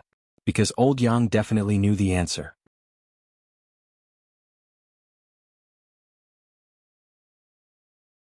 463. Leaving the Yang family's drugstore, he went to the old school that was neither destroyed nor used. Chin Pingan stood outside the window with an umbrella and looked inside. There seemed to be the sound of reading in his ears. Just like when he was young, he squatted by the wall and listened to the teacher's lectures. Leaving the school, he went to the new school built by the Chin family in the Dragon Tail Creek, which was much bigger than the old school. Chin Pingan stopped outside the memorial arch and turned to leave. Walking past the place called Crab Square in his hometown, Chin Pingan looked up and walked around. There were 4 plaques written by the saints, which were the Confucian schools. Buddhism's don't ask for external help, Taoism's hope is natural, and military's Chi Chong fighting bull. After the Pearl Cave fell, it was copied layer by layer by the Dali imperial court with a secret technique, which stripped all the spirit contained in the words. It was unknown who got these lucky chances. Looking up at the word hope, Qin Pingan thought about what Cui Dongshan said in the letter. His eyes were dark and unclear and his thoughts were wandering. After that he passed by the Iron Lock Well, which was now privately bought and became a forbidden area. The local people were not allowed to draw water, and a low fence surrounded the outside. Qin Pingan thought of the young man who got the iron chain at Betail Ferry. He was the disciple of Lu Laoqing of Gong Lu Island, a tall and gentle young man in black. Not only did he think so, even Pei Qian thought that the young man was a good person, so he must be a good person.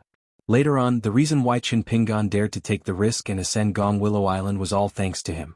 Qin Pingan always felt that Lu Laoqing, a rogue cultivator who could teach such a disciple, would not be so bad as to have a rotten belly. Facts proved that Qin Pingan made the right bet. However, every time he thought about the scheming with Lu Laoqing, it would still cause Qin Pingan to have a lingering fear. Qin Pingan suddenly laughed. For some reason, standing outside the fence and looking at the well at this moment, it was a bit like looking at the heavenly gate, to the great wall of Sword Chi in the inverted mountain. There was a man holding a sword sitting on the top of a stone tablet, and a little Taoist boy reading on a futon. Qin Pingan traveled far and wide, and felt that the only place that could compete with this small town with hidden dragons and crouching tigers was the inverted mountain. As the largest mountain seal in the world, it was the second Taoist master's great work. Qin Pingan raised his head and looked at the sky. After retracting his gaze, he looked at the civil and military temples in the distance. One of them was in the old porcelain mountain, and the other was in the immortal's tomb. Both were very particular. Qin Pingan did not go near the ancestral temples, especially the old porcelain mountain that he rarely went to when he was young. It was very far away, but Qin Pingan strolled around the newly renovated immortal's tomb for a long time. Many of the statues of bodhisattvas and heavenly officials had been repaired by Dali's skilled craftsmen. They were rebuilt one by one, but they were not completely finished. There were still many craftsmen working on the tall wooden frames. It was said that the Dali imperial court planned to continue expanding the civil and military temples, and then put the bodhisattvas and Taoist heavenly officials in one of the temples. When the time came, the civil and military temples here, although it was a county temple, would be the most magnificent civil and military temples in all of Dali. When the time came, there would be a lot of incense, and an endless stream of high-ranking officials and dignitaries would come to burn incense and worship the gods. Qin Pingan had seen many convicts in the past. Because of the mountain god temple and the burning of incense in Luapa Mountain, there were traces of convicts. Compared to the past, these survivors who were busy doing odd jobs in the immortal tomb were mostly young and strong. They still did not speak much, but they were no longer as disheartened as they were in the early days. Probably after years of hardship, they each had their own little hopes. Lu, thank you. One was the crown prince of a fallen Lu dynasty, the other was the god's favored son of an immortal family on the mountain. They were not fish that escaped the net. In fact, they were pawns selected by Cui Dong and Dali respectively. After a series of behind-the-scenes transactions, they ended up as students of the Cliff Academy of the Great Sui Kingdom. Yu Lu and Gao Xian had a good relationship. They were somewhat like brothers in distress. One was exiled in a foreign land, the other was a hostage in an enemy country. As for Thank You, he was indeed bullied badly by Cui Dongshan in the past few years. But just as the old man surnamed Cui would not interfere in the affairs of Qin Pingan and Pei Qian, Qin Pingan would not order him around just because he was Cui Dongshan's teacher. How to show kindness to others was a great skill. The 3 words, I think, could not make up for the consequences of doing bad things with good intentions. The layout of the place where he fought with Ma Kuxuan had changed greatly. Outsiders could no longer set foot there. Wei Pai had mentioned that the immortal tomb and the old porcelain mountain could be visited freely during the day. But at night, the great cultivators of the school of Yin Yang and the school of Moism would appear and set up formations. They would be responsible for affecting the foundation of the mountain and the water. At that time, it would not be suitable for a night tour. Qin Pingan felt a little regretful that he could not return to the battlefield site, where he fought with Ma Kuxuan. He walked slowly along a familiar route that often appeared in his dreams. Halfway there, Qin Pingan squatted down and grabbed a handful of soil. He stopped for a moment before he started again. He went to the sword-making shop that did not move to the spiritual beauty mountain with him. He heard that a woman who was expelled from the Wind Snow Temple had taken Ruan Tong as her master. She cultivated here and guarded her ancestral property. She even chopped off the thumb of her hand that held the sword to prove to Ruan Tong that she had made a clean break with the past. Chen Pingan walked slowly along the Dragon Whisker River. It was destined that he would not be able to find a single snake gall stone. Opportunities were fleeting. Chen Pingan still had a few high-quality snake gall stones. 5 or 6. On the other hand, there were not many ordinary snake gall stones left. He originally had a lot of them. Chen Pingan did not return to Luapa Mountain. Instead, he crossed the stone arch bridge that had been restored to its original appearance and went to find the small temple. Many names were written on the walls of the temple. Chen Pingan, Lu Xianyang, and Gukin were among them. The three of them were written together in a blank space at the top of the wall. The latter was stolen by Lu Xianyang, and the charcoal was taken by Gukin from home. When he got there, he found that the small temple for people to rest in had disappeared. It was as if it had never been there. Only then did he remember that it seemed to have been taken by old Yang. He just didn't know what was going on here. Returning to the bank of the Dragon Whisker River, Chen Pingan went down the river. The road opposite had been widened into one of the post-house roads of Longquan County. It was the road that Chen Pingan left his hometown when he first went out to travel. In the beginning, there was only a little girl in a red cotton-padded jacket by his side. He took care of the little girl along the way, passing through green mountains and clear waters. But in fact, it was also the little girl who silently supported the mentality of the youngest martial uncle, which allowed him to travel far away from home and never give up. Chen Pingan passed by a temple of the water god that had been accepted by the Dali imperial court as an orthodox temple of the water god. There was almost no incense and its name was also strange. It seemed to only have a golden body and an ancestral temple. It was even worse than the obscene temples in other countries because there was not even a decent plaque. Until now, few people were sure whether it was a temple of the river god or a temple of the goddess of the river. On the other hand, the temple of the river god on the Tiefu River was built very magnificently. The people of the town would rather walk more than 100 miles to burn incense and pray for the goddess of the river. Of course, there was also the most important reason. According to the old people of the town, the statue of the goddess in the ancestral temple looked too much like the appearance of an old woman in Apricot Blossom Lane when she was young. The old people, especially the old women in the streets, would tell the younger generation not to burn incense as it was easy to attract evil spirits. Chen Pingan didn't enter the ancestral temple. He continued to walk down until he reached the Tiefu River deity temple. The Tiefu River was now Dali's top river, and its deity position was revered. As a result, the standard of the ceremony was extremely high, much higher than the Embroidery River and the Jade Liquid River. If it wasn't for the fact that Longquan was only a prefecture now, it wouldn't have been the prefectural governor Wu Yuan. Instead, it would have been the prefectural governor who would personally come here every year to pay respects to the river god, praying for favorable weather and no drought or flood for the people under his jurisdiction. On the other hand, it was enough for the prefect of Xiuhua River and Yuye River to personally visit the river deity temple. Occasionally, when he was busy with work, it was not considered an offense to let the subordinate officials pay respects. After Chen Pingan left, ripples appeared on the clay statue of a deity in the ancestral temple behind him. Mist filled the air, revealing the face of a young woman. She sighed and frowned. With almost no incense left, she couldn't help but complain. However, after a while, she didn't have the mood to scold people like she used to in Apricot Blossom Lane. Hunger cures all diseases.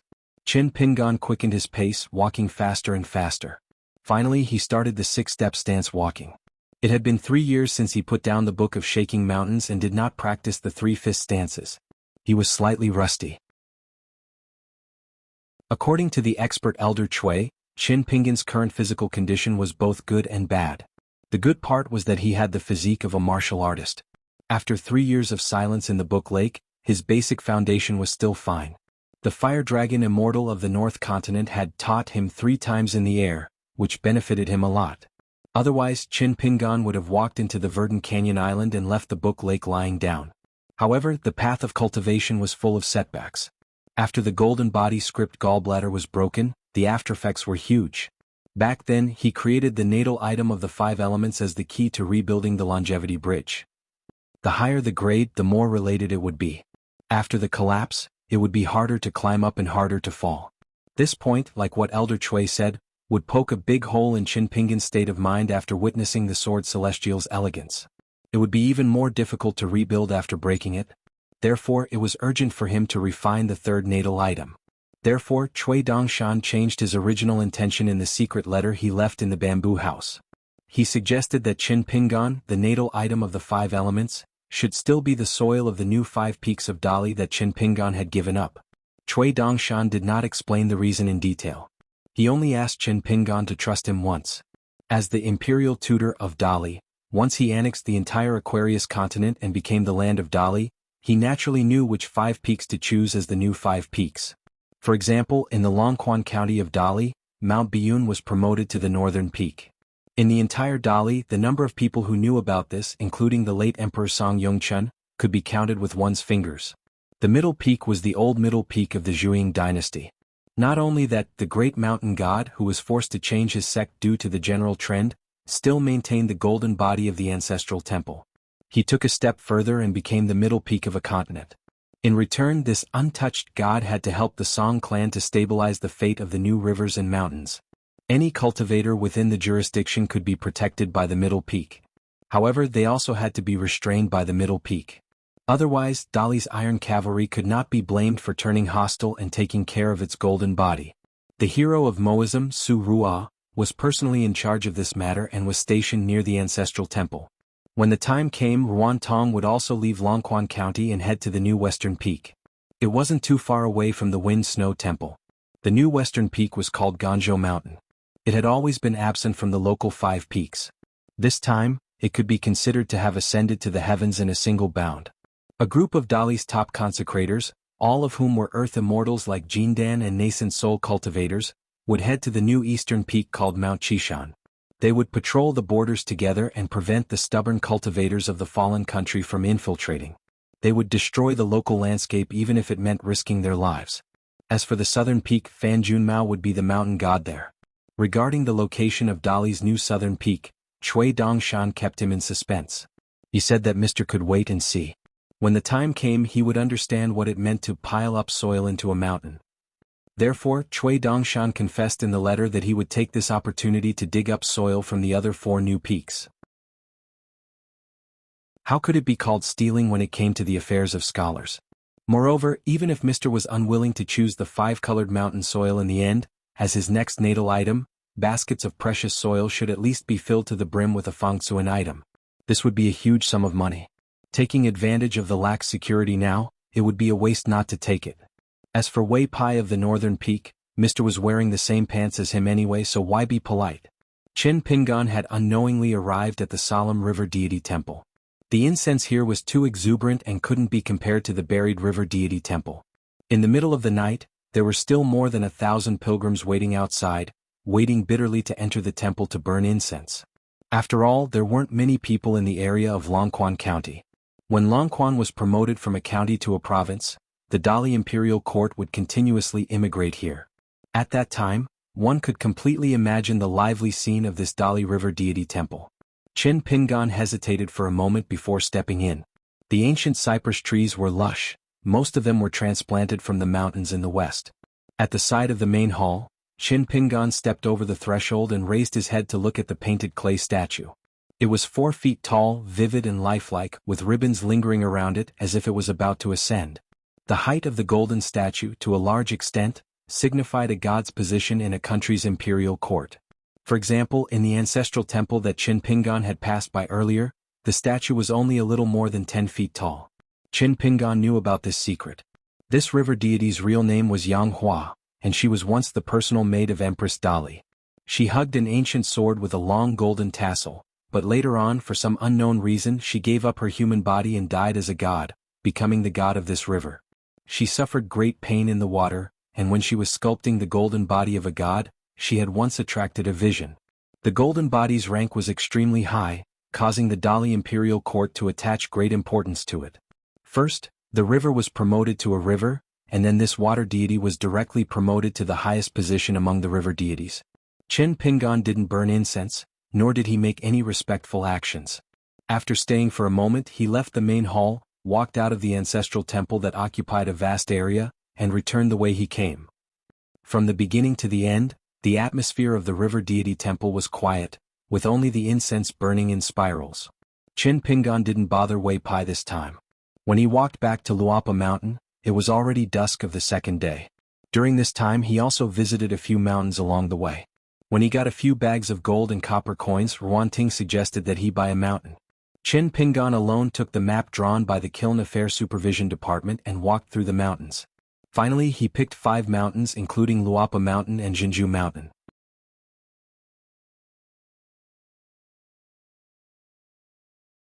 If the monsters in the mountains were not willing to be recorded, they would be excluded by the great Tao of the world and have a bumpy life. Many monsters in the mountains and lakes far away from the human world did not know this Tao. The reason why it was so difficult to achieve Tao was that no one on the path of cultivation told them about this. This led to hundreds and thousands of years of being nameless, stumbling, and slow in breaking through realms. It was one of the fundamental reasons why they were not recognized by the world. However, once the real name was known by the cultivator, the monsters would be held against them. Therefore, Chin Pingon had never asked the little attendant in green and the little girl in pink for their natal names. Chin Pingon suddenly smiled and said confidently, "If you can't think of it, it's okay. I'll help you come up with a name. I'm good at this." The little attendant in green, who was still shaking his head and eating melon seeds, suddenly threw the melon seeds on the table as if he was struck by lightning. He put his hands on the stone table and wailed, "You can't do this. I can slowly think of a name myself. Master, you're already working so hard, don't trouble yourself anymore." Even the little girl in pink who was closest to Chin Pingon had her adorable face stiffened. Chin Pingon looked at the little attendant in green and then at the little girl in pink. "You really don't need my help? You won't get another chance like this if you miss this opportunity. Don't regret it." The little attendant in green rubbed his cheeks hurriedly and muttered, "Bloody hell, I've just survived a disaster." Afraid that her master would be sad, the little girl in pink pretended that she was not that happy and kept a straight face. Chin Pingon did not give up and asked tentatively, "On my way back home I came up with a few names. Why don't you guys listen to them first?" The little attendant in green was on the verge of tears. "Master, I've heard that the knowledge of scholars is limited. Every bit of it is used up. 4 swords on the 1st and 15th day of the lunar month to subdue demons and demons. Master, your knowledge and talent should be almost used up by now. Please use it sparingly." The little attendant in green slammed his head on the stone table and pretended to be dead. However, he was truly bored and would occasionally reach out to grab a melon seed. Tilting his head slightly, he secretly ate it. Chin Pingon sighed. "All right then. Let me know when you regret it." The little attendant in green plastered his face on the table and made a funny face at the little girl in pink. The little girl in pink covered her mouth and laughed. With a gentle smile, Chin Pingon rubbed her little head. On the way back home, Chin Pingon rode on horseback and flipped through the bamboo slips one after another.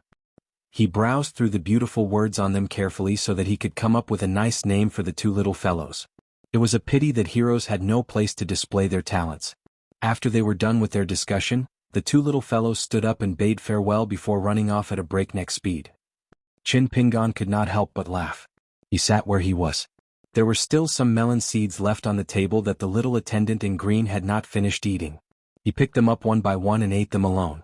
The imperial court would send an assistant minister of the Ministry of Rights over the matter of him signing a mountain contract with the Song clan. Chin Pingon clapped his hands and took out the true body talisman of the day and night wandering god.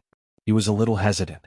Wei Pai had said before that although the Li family of Fortune Street had a deep foundation, the Li family's patriarch had spent a lot of money to forcefully break through the bottleneck of the Golden Core realm and reach the nascent soul realm.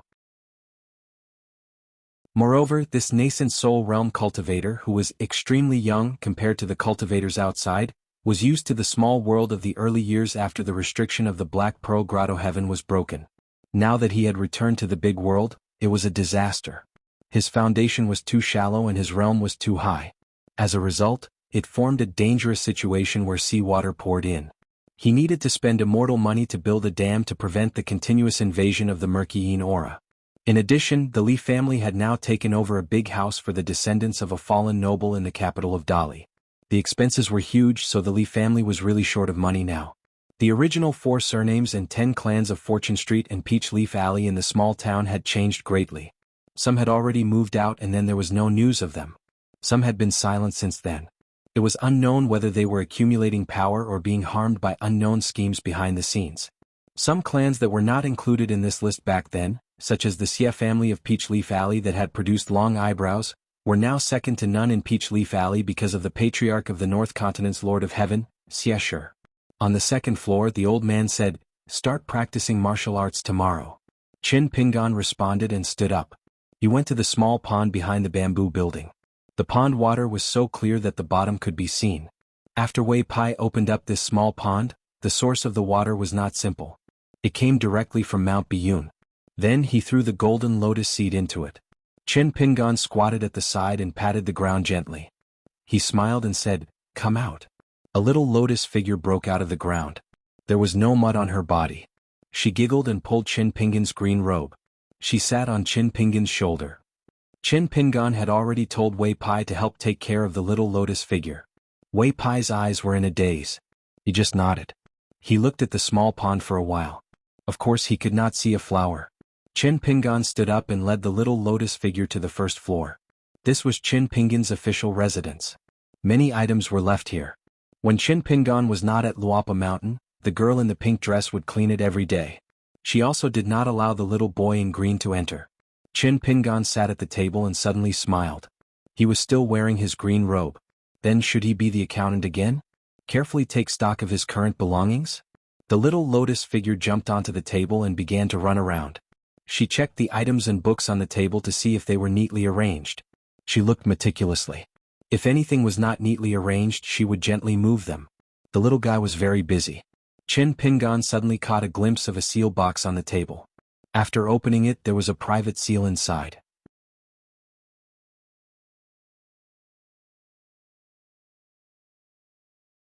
"464. By the way, Swords of the Future is already on Kindle. Those who are used to reading on Kindle can read it there. As for the rest of my friends, Swords of the Future is 40,000 with an average subscription of nearly 35,000 and close to 30,000 in 24 hours. Thank you for your company in the past year and a half. Swords of the Future will take at least another year and a half to write." On the first floor of the bamboo building, a row of antique shelves had been placed. The wood was simple and elegant, with many grids and few treasures. Qin Pingan wanted to take out something from the square-inch object and the close object to decorate the shop. However, Qin Pingan was stunned. Logically speaking, Qin Pingan had seen and handled many good things after so many years of traveling.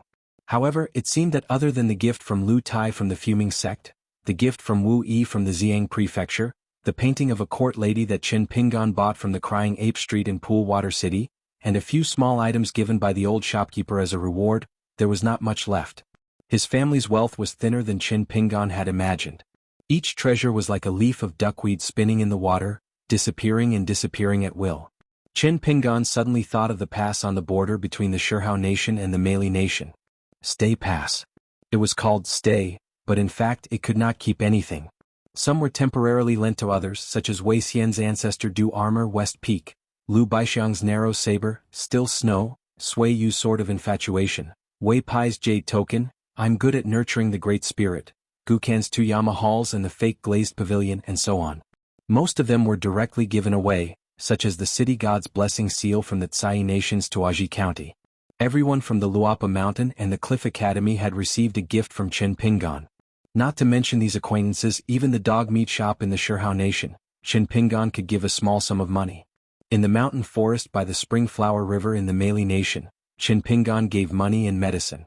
Earlier, on the Osmanthus Island, there were countless snake gall stones that he sprinkled into the water to feed a young flood dragon. Qin Pingan laughed at himself. When I give it away I'm generous, but when I think of it, my heart and liver hurts. After pondering for a moment, Qin Pingan rubbed his chin and nodded his head. Good poem. The little lotus person was originally sitting on the table resting, but after hearing Qin Pingan's words, he immediately fell backwards and lay on the ground. He only had one small arm left, and there he was patting his stomach with all his strength, laughing non-stop. Looking at the little guy's cute appearance, Qin Pingan was also very happy. In the Luapa Mountain, as long as it was not flattery, Qin Pingan would find it pleasing to the ear. Qin Pingan stretched out a finger and gently tickled the little fellow's armpit. The little fellow rolled all over the floor, but in the end he still couldn't escape from Qin Pingan's teasing. He had no choice but to quickly sit up and sit upright. He puffed up his cheeks and swayed his remaining arm gently. He stretched out his hand and pointed at the stack of books on the desk, as if he wanted to tell this little teacher that he shouldn't play around on the desk. Chin Pingan smiled and stopped. He took out some of his belongings from the square-inch item and placed them on the table one by one. Now, his belongings were just less than expected. Chin Pingan's family was still quite rich. Not only did he have a mountain to earn money, he was also carrying a sword immortal on his back. This was not a mosquito leg meat from the old Dragon City's Fu family, but a real half-immortal weapon.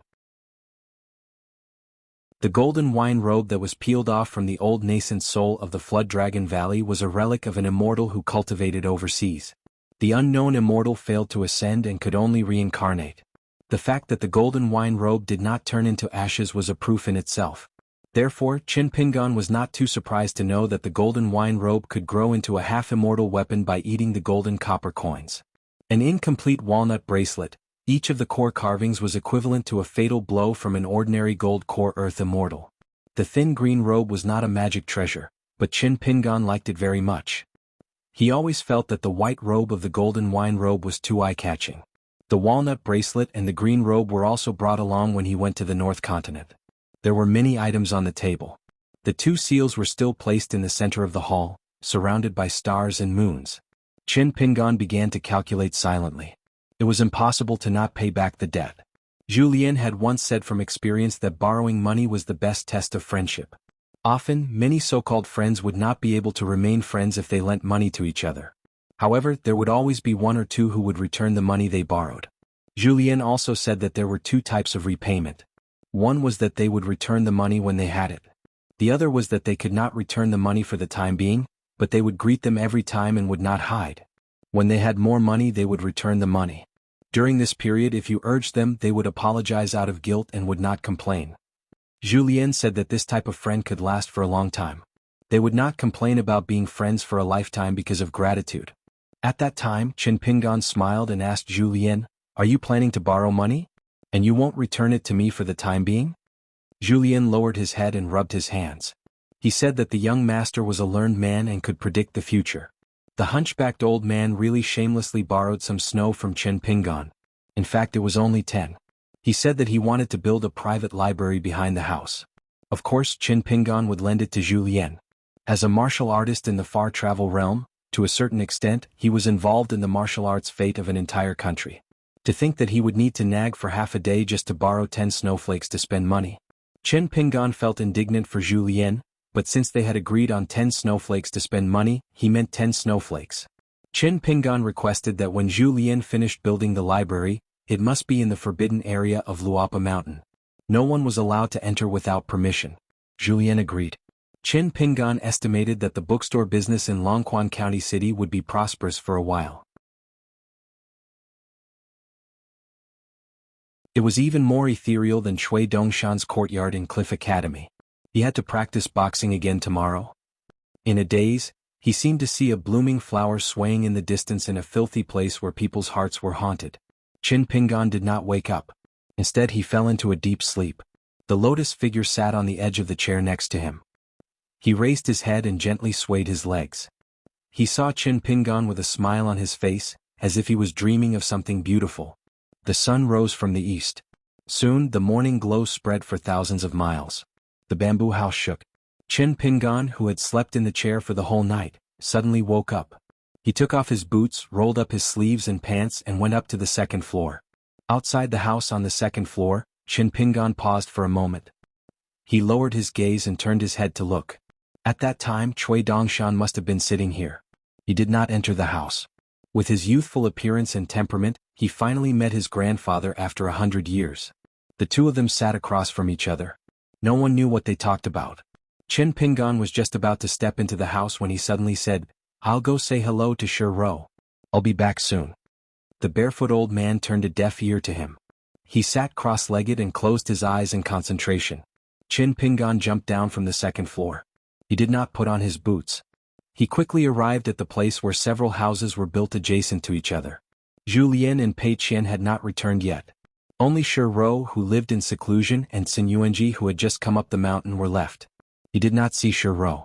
Instead, he saw Xin Yuanji. The tall girl must have just returned from a walk. When she saw Chin Pingan, she was bashful and hesitant. Chen Pingan nodded in greeting and knocked on the door of Shiro's house. After Shiro opened the door, she asked, "Young master, is there something you need?" Chen Pingan nodded and said, "When Pei Qian comes back, tell her that I want her to go to Dragon Rider Alley to watch the shop. You should go with her. Also, remind her for me that she is not allowed to take Chu Huang to the small town. With her forgetful nature, she can't remember anything when she's crazy from playing. Keep an eye on her copying books. Also, if Pei Qian wants to go to the school opened by the Chen family in Dragontail Creek, ask Zhu Lian to go to the county yamen and see if there are any conditions. If there are no conditions, that would be even better."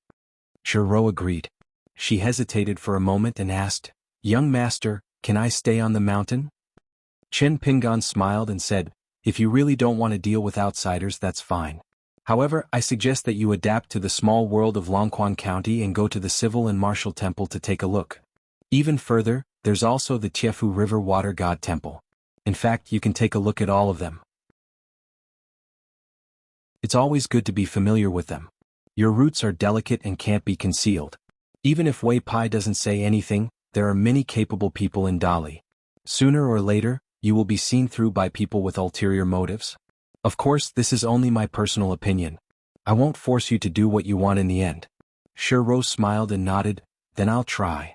Chen Pingan said helplessly, "In the future, don't call yourself a servant in front of outsiders. When others look at you and me, their gazes will be strange. When the time comes, the first thing that Luopa Mountain will become famous for is that I have a strange fetish. Longquan County isn't that big, but it's just a small place. Once this news spreads, our reputations will be ruined. I can't explain everything one mountain at a time." Shiro held back her laughter. "Young master's thoughts are meticulous. I've learned something." Chen Pingan felt even more helpless. He quickly waved his hand, "Luopa Mountain doesn't lack your flattery." Shiro naturally covered her mouth and laughed. Chen Pingan sighed in his heart and returned to the bamboo house.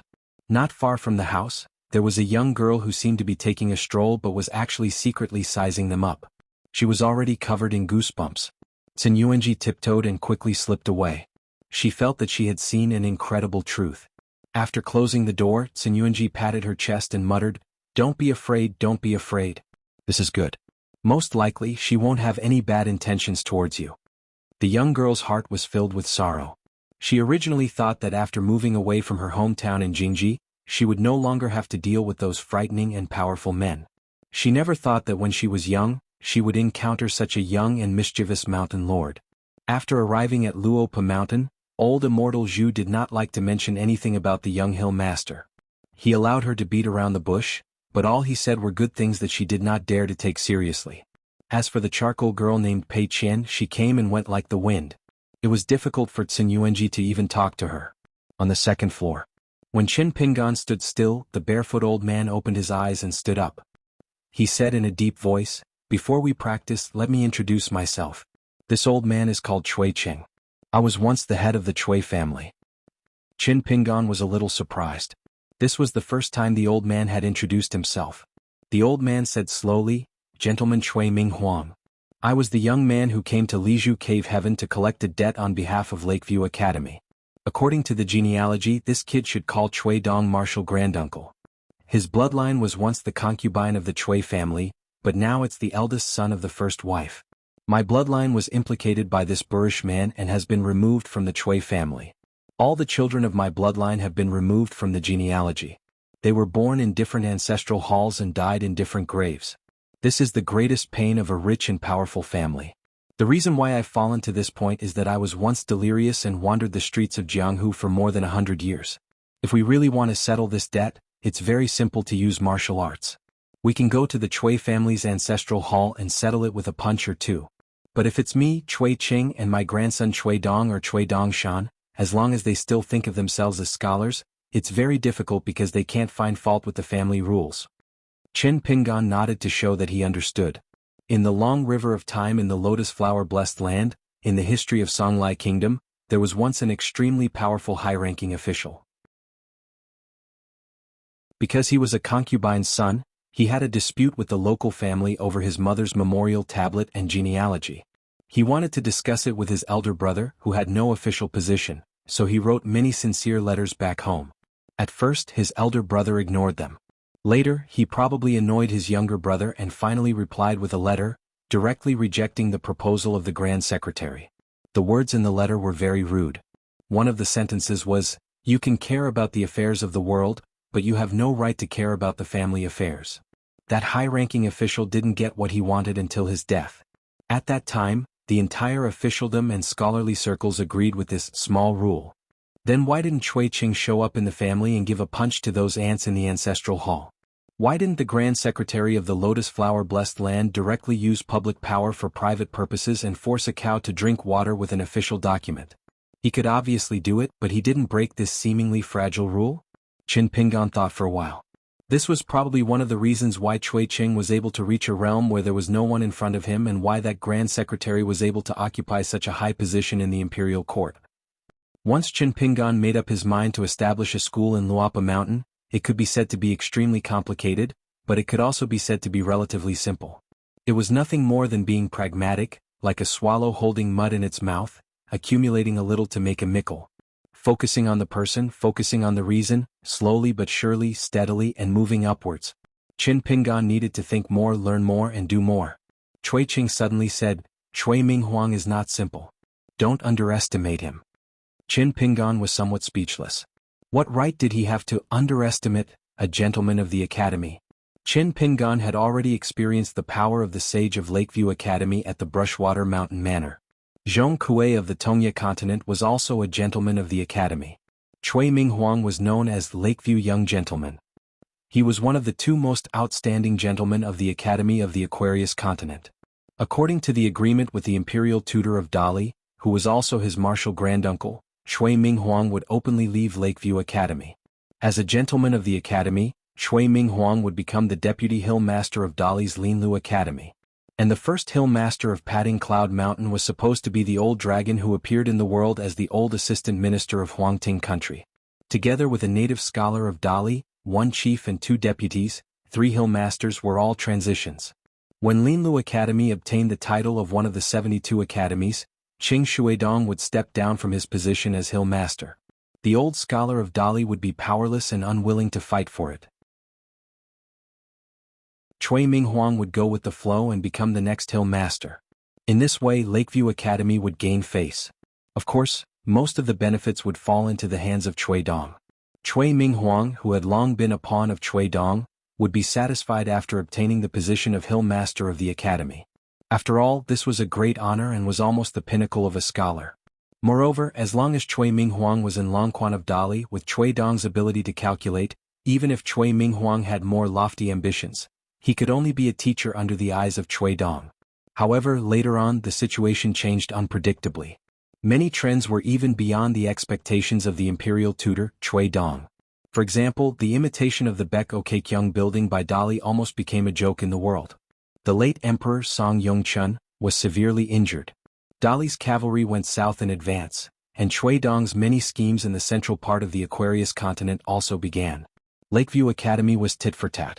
In a spurt of energy, they sent many gentlemen and sages to the palaces of various countries to reprimand the kings of the human world, or to settle the chaos of various countries. In particular, the crash of the cross-continent ferry of Mount Dage in the Zhuing dynasty and the emergence of the North Continent's Lord of Heaven, Xie Shi, pressuring Lakeview Academy behind Zhuing. Not only did this provoke the anger of the cultivators of the continent, but in this way, Lakeview Academy and the Song clan had completely fallen out. Cui Minghuang could only stay in the academy and could not be the deputy hill master of Linlu Academy. It was said that this gentleman had been concentrating on learning in the study room all these years and did not waste any time. The entire academy praised him. Qin Pingan was a little puzzled. This time, the old man did not seem to be in a hurry to teach him how to be a man. In the past, he was straightforward and direct, as if watching Qin Pingan live a life worse than death was the old man's greatest pleasure. Today he started with a casual chat and they talked a lot. Cui Qing did not have an awkward temperament. Although it did not suit his temperament, he took the initiative to mention Pei Qian's martial arts for the second time. He asked, "Do you want to give Pei Qian a carefree life so much?" Pei Qian's aptitude was indeed too good. It would be a pity to waste it. Qin Pingan hesitated for a moment. Some unintentional words of an adult may be forgotten after saying it, but a child may always keep it in mind, not to mention the words of an elder. Cui Qing frowned. There was a hidden meaning in his words. Of course he was complaining about the words he said to Pei Qian. That was nothing. But Qin Pingan's attitude was worth pondering. Qin Pingan seemed to be deliberately avoiding the matter of Pei Qian's martial arts cultivation. To put it nicely, he was letting nature take its course. To put it bluntly, he seemed to be worried that the pupil would surpass the master. Of course, Cui Qing was familiar with Qin Pingan's nature. He was definitely not worried that Pei Qian would surpass his half-baked master in martial arts. Instead, he was worried about something such as worrying that a good thing would turn into a bad thing. Cui Qing said unhappily, "If you have something to say, say it." Qin Pingan wanted to say something but stopped on second thought. Cui Qing laughed and said, "It's okay if you don't say it now. I have my ways to make you speak first." Qin Pingan was unyielding. "How are we going to fight? If you don't care about the gap between our realms, I can say it now. But if you are willing to exchange pointers with me in the same realm, we can talk about it after I lose." Cui Qing said, "Then you can say it now. When I see that you are asking for a beating, my hands are itchy and I probably can't control the strength of my fists." Qin Pingan cursed incessantly in his heart. When he returned home this time, Qin Pingan's only reliance in the depths of his heart when he faced Zhu Lian's feeding punch was the 4 words exchange pointers. He hoped that he could vent his anger and at the very least give the old man a few good punches. As for whether he would be beaten even more miserably afterwards, it didn't matter. He couldn't go from 3rd realm to 5th realm and practice his fists time and time again without even touching the corner of the old man's clothes. Qin Pingan sighed and told the old man about that strange dream. This was the first time Qin Pingan had confided in someone about this. The old man was silent. Qin Pingan asked, "Can you explain the dream, old man? Or according to the old saying in my hometown, the dream comes in the opposite direction?" The old man sneered and said, "Well, it's another big knot in your heart. One is afraid of death, and the other is afraid of his own incompetence. What's wrong, Qin Pingan? Have you become more and more timid after walking such a long path?" Qin Pingan shook his head. "It's because I've seen more of the world that I know the outside world is full of masters. There's always a higher mountain. It's not that I'm looking down on myself, but I can't be arrogant and think that just because I practice my fists and swords diligently, I can win against anyone. There's always a time when a person's strength is limited." The old man's face was full of disdain. He sneered, "How foolish." Qin Pingan sincerely asked for advice. "Senior, please speak." The old man instantly stood up. Qin Pingan still had a telepathic connection, but his movements were slower than his heart's desire. Just like when he was baking porcelain, his palms were different and he often made mistakes. It wasn't that Qin Pingan was too slow, but that a 10th level peak martial artist was too fast. Qin Pingan could only raise his arms to block in front of his body, but he was still hit in the forehead by Cui Cheng's knee. He flew high into the air, hit the wall, fell down and was kicked in the stomach by the old man. He hit the ceiling and fell heavily to the ground. Finally the old man kicked in the forehead. Qin Pingan's body instantly slid out and hit the wall. He vomited blood, unable to fight back.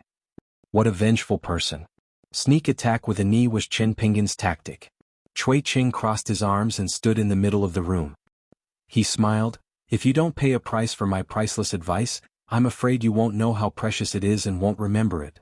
Qin Pingan stood up and spat out a mouthful of blood. Cui Qing asked, "If there's a predestined fate in the unseen world, can Pei Qian avoid it by slacking in his martial arts practice? Only the strongest martial artist would be able to wrestle with the heavens." You wandered around Lotus Blossom Blessed Land for so long and claimed to have seen the flow of time for 300 years. What kind of bullshit principles did you learn? You don't even know this. Qin Pingan didn't even use his eyes to catch the old man's figure. In an instant, his mind was immersed in the mysterious state of, there's no one in front of him, only himself. He stomped heavily on the ground and threw a punch at a place where no one was around. However, this punch was casually pushed aside by Cui Qing. It was as if his chest was hit by a heavy hammer. Qin Pingan's back was pressed against the wall and his elbow was pressed against it. Coupled with the sudden force of the collapsing fist stance, Qin Pingan rushed towards the old man at a speed faster than his retreating speed. However, he didn't expect that it was as if he had bumped into the muzzle of a gun. The old man's arm flung Qin Pingan's neck and directly threw him to the ground. The force was so great that Qin Pingan's body bounced several times on the ground until the old man stepped on his forehead.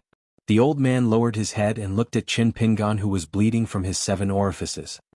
"Not bad, but your strength is too weak. Your punches are too slow and your will is too shallow. You're full of flaws and every punch is a flaw. You still dare to meet force with force with force? Little girl using a long lance, aren't you afraid of breaking your waist? Chin Pingan slammed his hands on the ground and turned his body upside down with his feet facing the sky. His head slid out from under the old man's feet. Using his hands to support himself, he suddenly spun and narrowly dodged the old man's casual kick. Unexpectedly, the old man slightly raised his sleeve and brushed Chin Pingan's body with the heaven and earth pillar. Like a snowball rolling in the air, he fell on the door and window on the north side of the bamboo building. The old man didn't pursue and casually asked, "Did you tell Wei Pai about the location of the new 5 peaks in Dali?" Chin Pingan struggled to get up and shook his head. "I thought about telling him, but after thinking about it, I decided not to. Dali is a top secret and I don't dare to reveal it casually. Although I'm friends with Wei Pai, I can't sell my own student in exchange for a favor. Besides, Wei Pai is a big tree that attracts the wind. It's hard to guard against a hidden arrow. It's better to be careful." Chui Ching still stood in the same place and nodded. "It's a family matter. Things can be done and things can't be done. It's best not to say anything when there's something that can't be said." Chin Pingan silently remembered the old man's words. Having an old man in the family is like having a treasure that can't be exchanged for money. Chui Ching roared, "You dare to be distracted when you're punching?" Chin Pingan seemed to be distracted, but in fact he was using the secret technique of the 18 stoppages of sword chi to transform his pure spiritual gas. After he was punched by the old man, he gritted his teeth and punched out while enduring the excruciating pain in his soul. His fist turned into 2 fingers, and he was only 1 inch away from the center of the old man's eyebrows. The old man reached out and grabbed Chin Pingan's 2 fingers. With a tug and a kick, Chin Pingan was thrown into the air. Then he moved a few steps and changed his position. Like a horse squat, he tilted his shoulder and crashed into Chin Pingan, who had landed on the ground. With a bang, Chin Pingan was once again stuck against the wall of the bamboo building. In the end, he could only lean against the wall, unable to stand up. That half a breath of genuine chi was a desperate move that could kill 1,000 enemies but hurt 800 of his own. Moreover, against the old man, it only hurt 800 of his own. The old man rubbed his chin and smiled. "Let's be honest. The current you isn't completely useless. Back then, when you were training your third realm foundation, your punches could only be described as silly. You didn't have the brain you have today. It seems that after taking so many punches, your brain has become sharper." Chin Pingan's face was expressionless. He wiped his face and his hands were covered in blood. Compared to the torment his body and soul suffered back then, this injury was like scratching an itch. It was King small matter. Chin Pingan leaned against the wall and slowly got up. "Again." The old man smiled and asked, "I'll ask you one last question. You're so afraid of death. Is it because you cherish your life because you have money and don't want to die, or do you feel that you can't die?" Chin Pingan took the opportunity to convert a breath of pure Jinchi and asked, "Is there a difference?" The old man's fist arrived. "There's no difference. You'll still be beaten." After Pei Qian and Zhu Lian went to Oxhorn Mountain to deliver the letter, she became very familiar with the Chu Huang horse. She discussed with it that they would be friends in the future. In the future, whether or not she could roam Jianghu during the day and go home to eat at night would depend on the horse's leg strength. The better its leg strength, the bigger her Jianghu would be. She might even be able to go back and forth between Luapa Mountain and the small town. As for the so-called discussion, it was just Pei Qian leading the horse and talking endlessly. Every time he asked a question he would say, "If you don't say anything, I'll take it that you agree." At most, he would give her a thumbs up and praise her. "You're indeed my friend. You'll grant my request and never refuse. Good habits must be maintained." Seeing this, Julien looked as if he had picked up a fly from a bowl. As a result, as soon as they returned to Luapa Mountain, Shiro repeated Chin Pingan's advice. Pei Qian could only reluctantly say goodbye to the Chu Huang and follow Shiro down the mountain to the small town. In the Dragon Rider Alley's New Year's shop, other than the old pastry chef who was still the same, he had to pay a higher price to stay. Other than that, the shop's staff had already changed. A young girl had married, and another young girl had found a better job as a servant girl in a big family in Peachleaf Alley. She was very free and often came back to the shop to sit down. She always said that the family was good. It was at the corner of Peachleaf Alley, and they treated the servants as their own family members. It was really a blessing to be a servant girl there. There was also a woman who found 2 ancestral treasures that had not been taken seriously for generations. She became rich overnight and moved to the new county city. She had also come to the shop twice. In fact, she was showing off to the illegitimate Miss Ruanxiu. After getting along with her for a long time, the woman did not have any deep feelings about Master Ruan's only daughter or the unreachable Dragon Spring Sword sect. She only felt that the girl was cold to everyone and was not likable. Especially when she was caught red-handed by Ruanxiu, it was very embarrassing. The woman cursed endlessly in her heart. You're just a virgin girl who is not related to shopkeeper Chen. You don't have any status. You stay in the shop all day pretending to be the lady boss or what? Compared to the shop that was filled with fragrance, Pei Qian still preferred the nearby straw shop. Rows of tall shelves were filled with antiques and miscellaneous items that the Sun family had sold in the past. However, when Sister Ruanxiu was in charge of the family, she sold some items that were called spiritual weapons by the cultivators on the mountain at a high price. After that, they did not sell much. The main reason was that there were a few items that Sister Ruanxiu had secretly sealed up. Once, she secretly brought Pei Qian to the back storeroom to inspect them. She explained that these few items were the best of the best and were the treasures of the shop. They could only be taken out when they met big customers in the future. Otherwise, they would not be able to get along with money. Pei Qian was happy at that time. This was an unexpected surprise. She immediately smiled from ear to ear. At that time, Sister Ruanxiu looked at her and probably felt that it was funny, so she gave a piece of cake to Pei Qian. That was the first time Ruanxiu gave her a piece of cake. Later, Pei Qian was about to ask for more. As long as Ruanxiu had it, she would not refuse. Today, Pei Qian carried a small stool and placed it behind the counter. Standing there, her head just happened to float above the water. It was as if there was a head placed on the counter. As for Pei Qian, she felt more like a mountain king patrolling her own small territory. Shi Rou stood beside Pei Qian. The counter was indeed a little high. She was only slightly better than Pei Qian, who was standing on the stool. Shi Rou felt a little strange. Pei Qian was clearly very dependent on that master of hers. However, she still obediently came down the mountain and quietly waited here. Shi Rou could not help but ask, Pei Qian, aren't you worried that your master will make a mistake while practicing? Pei Qian still stood there without moving. Her eyes were fixed on the counter as if she was playing a game of Who's the Blockhead? Her lips moved slightly. I'm worried. However, I can't do anything. I can only pretend that I'm not worried so that my master won't worry about me. Shi Rou stretched out her finger and rubbed her forehead. According to Zheng Dafeng's catchphrase, it was a headache. Pei Qian sighed and continued to look forward. Sister Shi Rou, do you think that if a person stays in someone else's house, and that person is not even your friend, you need to pay? It was hard to say and even harder to listen to. Shi Rou was puzzled. What are you talking about? Pei Qian sighed. Sister Shi Rou, you can copy books with me in the future. The two of us can keep each other company. Shi Rou did not know whether to laugh or cry. Why should I copy books? Pei Qian said in all seriousness, copying books makes one smart. Shi Rou finally understood what Pei Qian meant by staying in someone else's house. She was insinuating that she was living in the immortal's remains that her master had given her. Shi Rou stretched out her finger, wanting to copy Qin Pingan and flick the little girl's forehead. In the end, the blockhead saw Pei Qian in front of her dodge at lightning speed and then returned to her original state. From beginning to end, she did not even glance at Shi Rou. Pei Qian grumbled, Stop fooling around. I'm thinking about my master.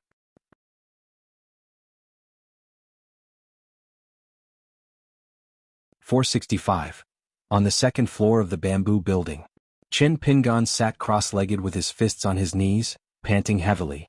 His face was covered in blood and his blood dripped onto the floor. Fortunately, the bamboo building was extremely mysterious. It was equivalent to a talisman of cleansing dust and dispelling filth. There was no need to worry that it would affect the elegance of the bamboo building. However, he heard that the girl in the pink dress often carried a small bucket to the second floor to wipe the floor. Day after day she was the only outsider who could enter the second floor. The feeding of the fist had come to an end. As for the so-called teaching and sparring, it was clear just by looking at the battered and exhausted Qin Pingan and the calm and relaxed barefooted old man. However, Qin Pingan still felt that it was a little strange. Unlike the old man who used to train his muscles and bones, Qin Pingan could only endure it from beginning to end. Now that he was learning the fist again, it seemed that it was more to sharpen his skills and also to help him consolidate the fist intent of no one in front of him. Occasionally, when the old man was in a good mood, he would recite some rhyming fist theories. As for whether Qin Pingan who was knocked down by a punch from time to time, the old man did not care if he could hear it or not.